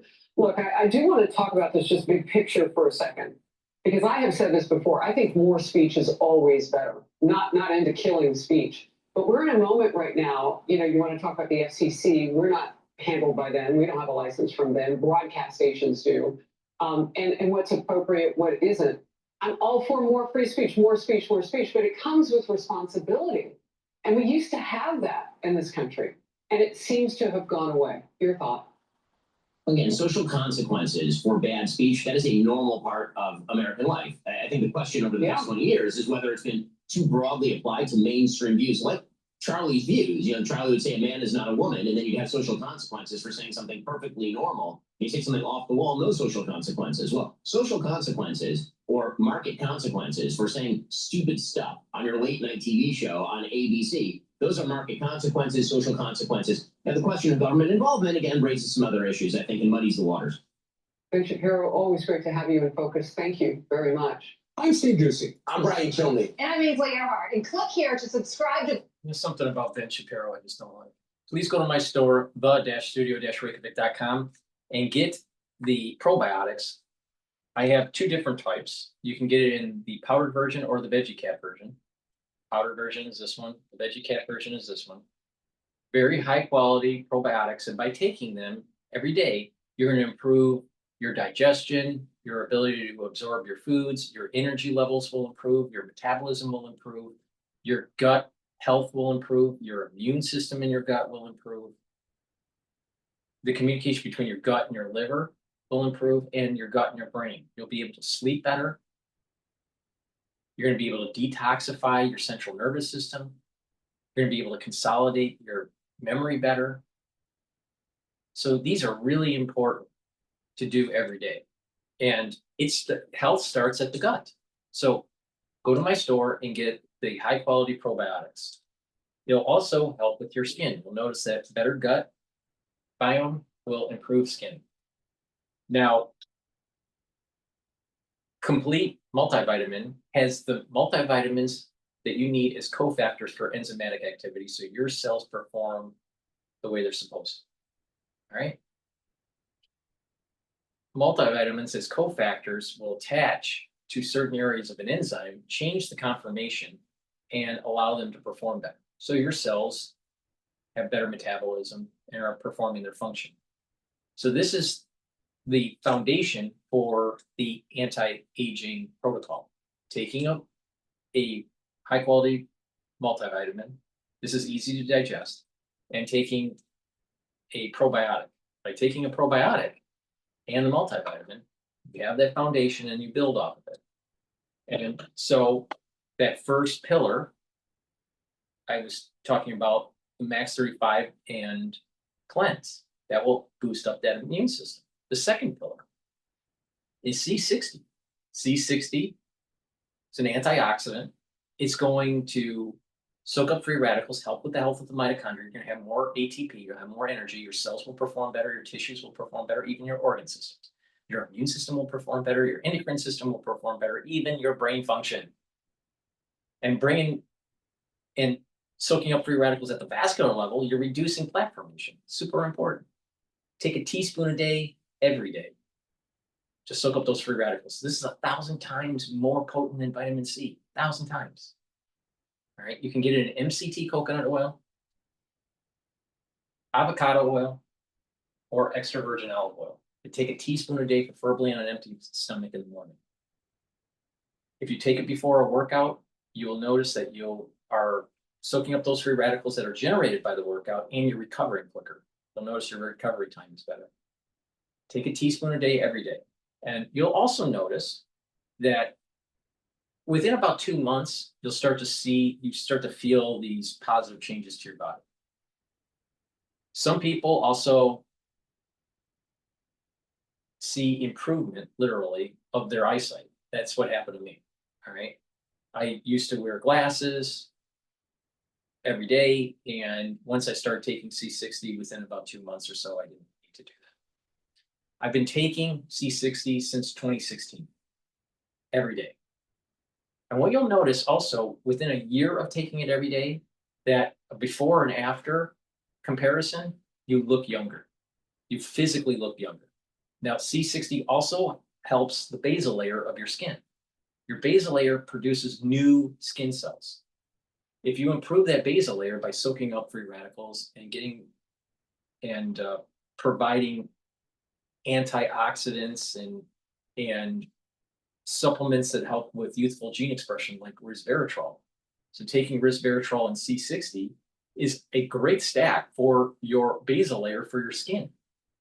So this is part of the reason why when people take C60 and resveratrol, that over about a year period, they actually look younger. So follow this anti-aging protocol. The third pillar, this is the second pillar. The third pillar is the turmeric, ashwagandha, and lignans to boost up the immune system and help with the cardiovascular system. And then the fourth pillar, the last pillar, is boomer boost. Revs up the metabolism and increases your energy levels. And you look at the foundation and the four pillars, that's targeting all the major systems that actually cause aging. So go to my store, get the C60. You can get it in a 2 ounce, a 4 ounce, or an 8 ounce configuration. It is cheaper at a higher ounce configuration. And take it every day, teaspoon a day. Soak up those free radicals, super important. Helps with the neural health and lots of other systems, like I mentioned. So please go to my store, use discount 5, you get $5 off any order. You spend $100 or more, you get a free gift until supplies last. But take C60 every day, and it's going to do wonders for your body. But you stack it with that anti-aging protocol, and you are boosting up your immune system and your energy levels and metabolism, and you're slowing down the aging process. So it's about stacking. If you stack these the way I've been telling you to, you are going to see major gains in your health. Please go to my store, the-studio-reykjavik.com.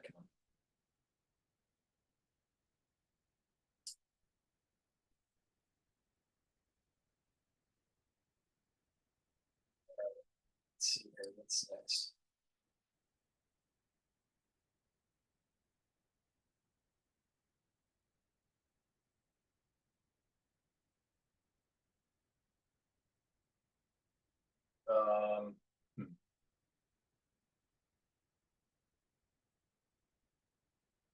Let's see.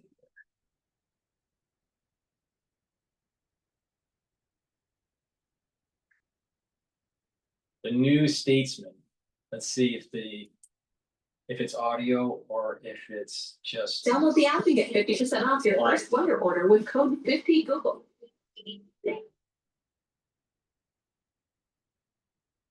Gusto is the best choice for small business payroll. It's fast. It's trusted. It's a great value. Trump's second state visit, an unprecedented second state visit. It's historic. It's historic. He's going to stay in Windsor Castle. He loves Castle. Which is better than Buckingham Palace. To make both of them into casinos. Let's just do it. Let's just sell it to him. I think we're selling everything else. The Green Park Riviera. The Green Park Riviera. Just put some pink marble on it. And then the slot machine. Yeah. So in terms of the itinerary, no time really in London, not going to address Parliament. Wednesday, there is lunch in the state dining room, and then we're going to have the big Wednesday evening white tie state banquet. So watch out for the outfits there. It's been bad in the past. It could be about to get worse, actually. Although Trump has had so much Ozempic since that last one, that maybe he will look like the dashing man that lives inside his imagination. Last time I was looking at photos, and Melania Trump had this amazing yellow chiffon dress with a cape. She looked absolutely incredible. She's stunning. Sorry, I'm allowed to say that, but she is absolutely stunning. So look out for the outfits.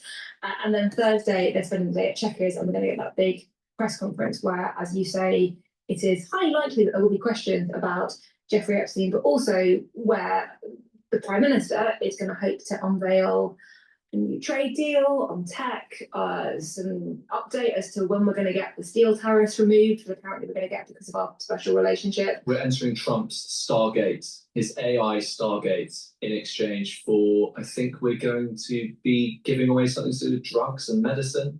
So there's going to be some Sam Altman, NVIDIA, ChatGPT action. Well, Trump thinks that we get NHS drugs too cheaply, and that the US pharmaceutical companies should be able to charge us more, which is probably not what you want to hear if you're West Streeting. No, he probably isn't too happy. Maybe he won't be in the room. And we have to believe that at this late stage, the British press can rouse itself to cause some kind of diplomatic incident with, Epstein, Mandelson, Trump, and Starmer on stage. We've got to believe that an awkward moment will ensue. I believe in the lobby at this moment. An awkward moment for President Trump, an awkward moment for Starmer, an awkward moment for Britain. Does Trump all of the above? Does Trump feel awkwardness? I mean, I'm trying to think of an awkward moment. Well, you were saying that he feels scared, right? That is something that I had a sort of dinner on Sunday with somebody who spent a lot of time covering the Trump White House since Trump came back,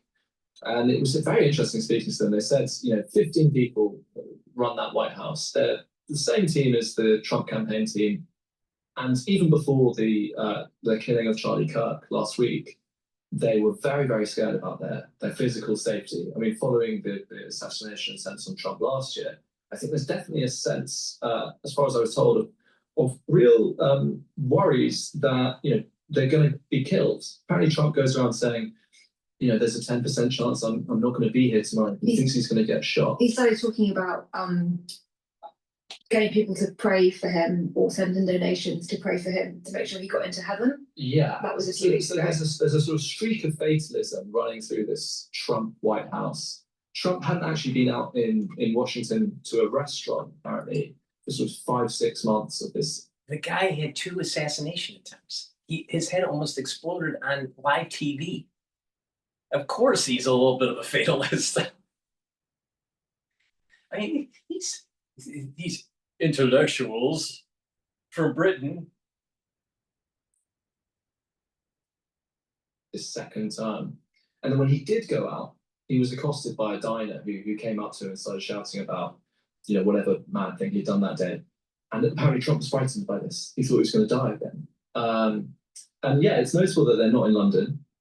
They're staying in Windsor. They're staying probably in places that are easier to protect. Melania is actually on this trip. She often doesn't go on the foreign trips. Maybe she likes the rural aspects of it. Maybe she thinks it's safer than some other trips that it might have taken. But definitely paranoid. I mean, we saw in J.D. Vance's remarks yesterday about, he hosted the Charlie Kirk show yesterday and was talking about, this isn't the time for unity. This is really talking about getting revenge on the people they have decided to blame the killing of Charlie Kirk on. And so Trump rolls into Britain with a cloud of paranoia, I think, hanging over him. Well, you mentioned the royals, and they're key to this, basically.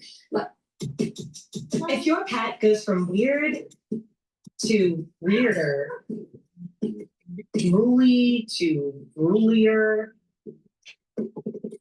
slow to slower, loud to louder, day or night, if you don't know what's wrong, know where to go. Key to this, basically. Like the royal family seem to be the trump card, and then that sounds like a line, the ace up the sleeve, I don't know, that British governments can play when tackling slightly tricky, difficult diplomatic situations. If we cast our mind back to the first historic Trump state visit in 2019, when Theresa May was Prime Minister, the use of the royal family there, or Trump's maybe obsession is the wrong word. Trump being a real fan of the British royal family. He loves it. That had an impact. Yeah, I think he said that the one thing his mother would have been proud of his first time of the presidency would have been meeting the Queen. His mother was born on a small island around Scotland somewhere, it was called Crofting Island, and was also believed in monarchy, believed in the royal family.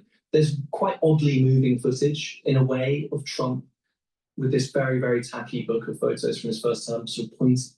And there's me with Prince Charles, sort of pointing. It's like he's in the room with us. I know, and it's just he clearly gets something out of it. He walked in front of her. He did walk in front of her. You're not meant to do that. He's a clumsy oaf, but there is it must be very strange. I mean, if I think about now King Charles, wonderfully the first US president he met was, I mean, it's either Lyndon Johnson or Richard Nixon.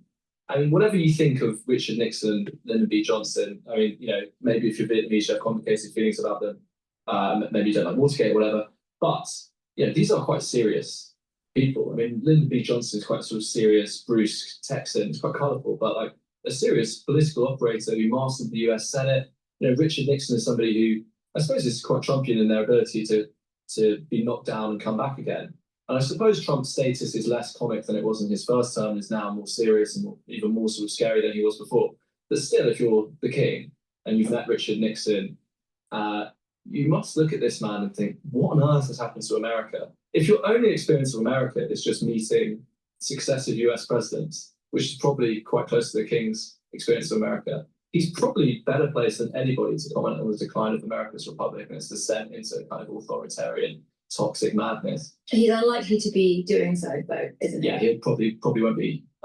He won't be saying that at the banquet. So this is the really interesting thing about the evolution of Charles from Prince Charles to King Charles, is that we know that he had quite a lot of really quite strong political beliefs, positions before he was monarch, and now he is fulfilling a very similar role to that Queen Elizabeth did for many, many decades of neutrality and of being another a sort of back way into a diplomatic relationship. Assets, really. They're fantastic assets for this country in these particular peculiar moments. So you don't think that Charles is going to raise drill baby drill with the US president, given that he's got a long history of being a quite fervent environmentalist since before it was even a thing that people talked about? I mean, Charles that is. I think Trump has praised Charles for his environmentalism and for his beliefs and views. I think that if you dig around, you may find Trump saying, I don't think that's really good. But yeah, I don't expect that Charles believes he has the. Why don't they say that Trump is all about the cleanest air and the cleanest water? He said that during the campaign. No, it's all about drill baby drill, and it's automatically assumed that drill baby drill must be bad for the planet, must be bad for the environment. What about digging up all that lithium for EV vehicles? I guarantee you that digging up lithium, the use of the water, and the runoff of the mine is far more damaging to the environment than fossil fuel extraction. Oh, I'm just saying. But the fucking crazy liberals think it otherwise, because the crazy liberals are stupid. Please go to my store and get Clarity Factor so you're not a crazy liberal. On drill baby. Come on. You wonder quite Get it the out. mix of the Trump, the 3-month Trump fleeting obsession with turning Canada into the 51st state in the Union. I mean, there are quite a lot of insults have been handed out by Trump to Britain over the years, and you do wonder whether Charles sort of takes them personally, or is of the understanding, in the same way that Starmer is, that this relationship absolutely has to work. It's so vital for our economy.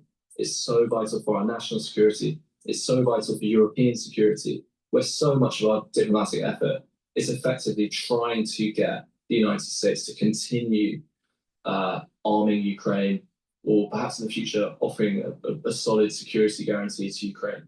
That the king is an asset in this diplomatic struggle that we're having with the Americans. But do you believe in a special relationship? Because if the beginnings of the second Trump term have taught us anything, surely it's that the special relationship exists mostly in the heads of the British, right? The Americans don't believe in a special relationship. If you really want to get into this, the great mistake of 20th century Britain is to not maintain its alliance with Japan after World War I and use Japan to sort of surround the Americans. And instead, at the Washington Naval Conference in 1921, we decided to actually bin off our alliance with Japan for no good reason. And the Americans are always very rude to the British in this period.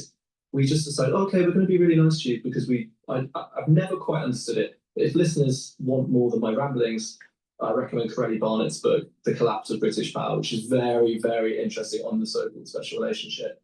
But of course, being against the special relationship is pretty fringe, right, in British politics. So how many people in the Conservative Party now would ever criticise the special relationship? Well, Ed Davey's been doing it. Yeah. No, I think that's interesting. You asked anyone in the Conservative Party. I am not suggesting for a moment that Ed Davey is in the Conservative Party, but Ed Davey is occupying a piece of political territory that has been vacated, that is the kind of, we need to accept that America is our ally, but we can still stand up to them and we can still challenge them. And if America is behaving in ways that are contrary to British interests, we need to be honest about that, which is something the Labour government can't do because they have to work with Trump. It's something that the Conservatives kind of could do. They could take a sort of stress keeping you up. Introducing Lemon Balm by Vinergy. This fast-absorbing concentrate works at the cellular level, so you stay calm. Vinergy, we can save ourselves.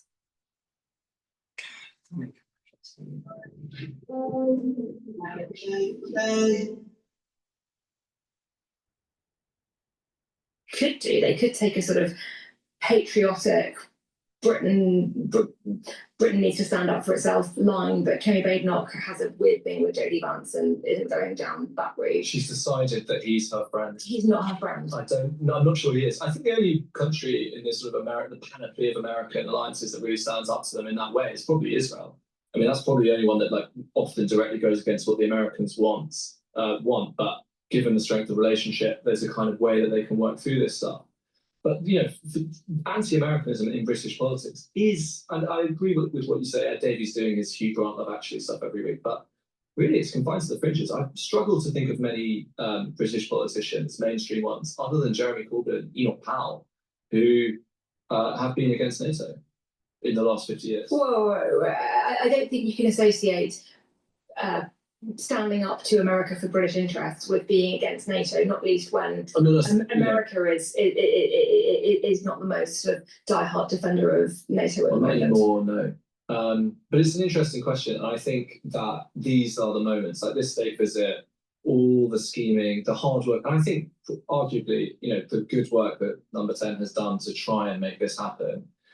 You know, on their terms, this will probably, as long as the Mandelson stuff doesn't completely blow up in their faces, this will probably be quite a good week, maybe. Do you think, even with the questions over Mandelson and the fact that we know that Donald Trump likes Keir Starmer in part because Starmer won a huge majority and is a winner, and Trump likes winners, and with Starmer facing all of this pressure, all of the criticism from his own side, he's looking less like a winner. You think with all of that, by the end of the week, Downing Street will be able to kind of breathe a sigh of relief and go, okay, we got through that, we've got some wins on a tech deal. And maybe, you know, in 6 months' time, when, say, America says, you know, this is a concrete security guarantee to Ukraine, which will probably involve, you know, jets flying around in some demilitarized zone in 3 years' time. But maybe they'll look back to this as the moment where, you know, in the back rooms and the back channels, this was actually sorted out. And that would be a major success for a lot of people in the British establishment. They'd be very happy with that. But, you know, ultimately, just looking at our position. Please go to my store, the-studio-reykjavik.com, and get the deodorant bars. The deodorant bars are dual purpose. Use it as a daily deodorant. It's for males and females, but it also will help to detoxify your body. You can get it in citrus, and you can also get it in peppermint, lavender, and tea tree. It's made from essential oils from the Himalayas. All natural, no aluminum, no baking soda, all natural ingredients. Made from essential oils from the Himalayas. Dual purpose for males and females, detoxify your body every day, and smell good, so you don't smell like a sticky liberal. And also, since we're going to have a revolution, you need to gain some bone density. How do you do that? Take vitamin D3 with vitamin K2 and K7. Take them together, do resistance training, taking calcium, and you're going to build denser bone over time. But taking vitamin D3 and K2 will also help to pull out some of that calcium depositing and reduce calcium depositing in your vascular system. So this will help with your cardiovascular health too. Voila, amazing. And vitamin D3, super important to get cells to go into apoptosis if they're infected. You need a lot of this. Be prepared. Fall and winter. Be prepared. Boomer Boost has 68 nutrients, a very comprehensive compound profile shown on the screen. All right, look at that. Look at how comprehensive that is. But you can also read the label on my store, the-studio-reykjavik.com. This will target your heart, your vascular system, your brain function, your musculature, your energy levels, rev up your metabolism, help with controlling A1C levels. You get many benefits from taking this. You'll notice the effects of this within 72 hours. And by taking this long term, you're going to actually slow down the aging process. So please go to my store, the-studio-reykjavik.com, and get the Boomer Boost. Mix it with soft foods or filtered water, milk, or even a smoothie, but take it every day. Please go to my store, the-studio-reykjavik.com, and it works really well if you're an athlete to take it as your pre or post-workout fuel source. And heirloom barley. Heirloom barley, you can take separately or you can stack it with the Boomer Boost. I stack the barley with the Boomer Boost. Heirloom barley will detoxify your body, bring down inflammation, and soak up free radicals through superoxide dismutase. Take this every day. It's a powder. This is a month supply. And again, you take it the same way that you take the Boomer Boost. And if you take them together, you get added, there's a synergistic effect, especially controlling the A1C levels and bringing down inflammation. So please go to my store, the-studio-reykjavik.com, and detoxify that body. And when you're detoxifying your body regularly, you're going to notice that your endocrine system, your immune system, and your other organ systems are performing better. Your body is going into homeostasis, and if it is working properly, you slow down the aging process. So please go to my store, the-studio-reykjavik.com. Use discount 5, you get $5 off any order. If you spend $100 or more, you get a free gift until supplies last. And follow my protocol. And better yet, also prepare for the fall and the winter. You know what's coming. I don't have to say it. And I told you what you need to do. Please go to my store, the-studio-reykjavik.com. Thank you for listening and have a nice day.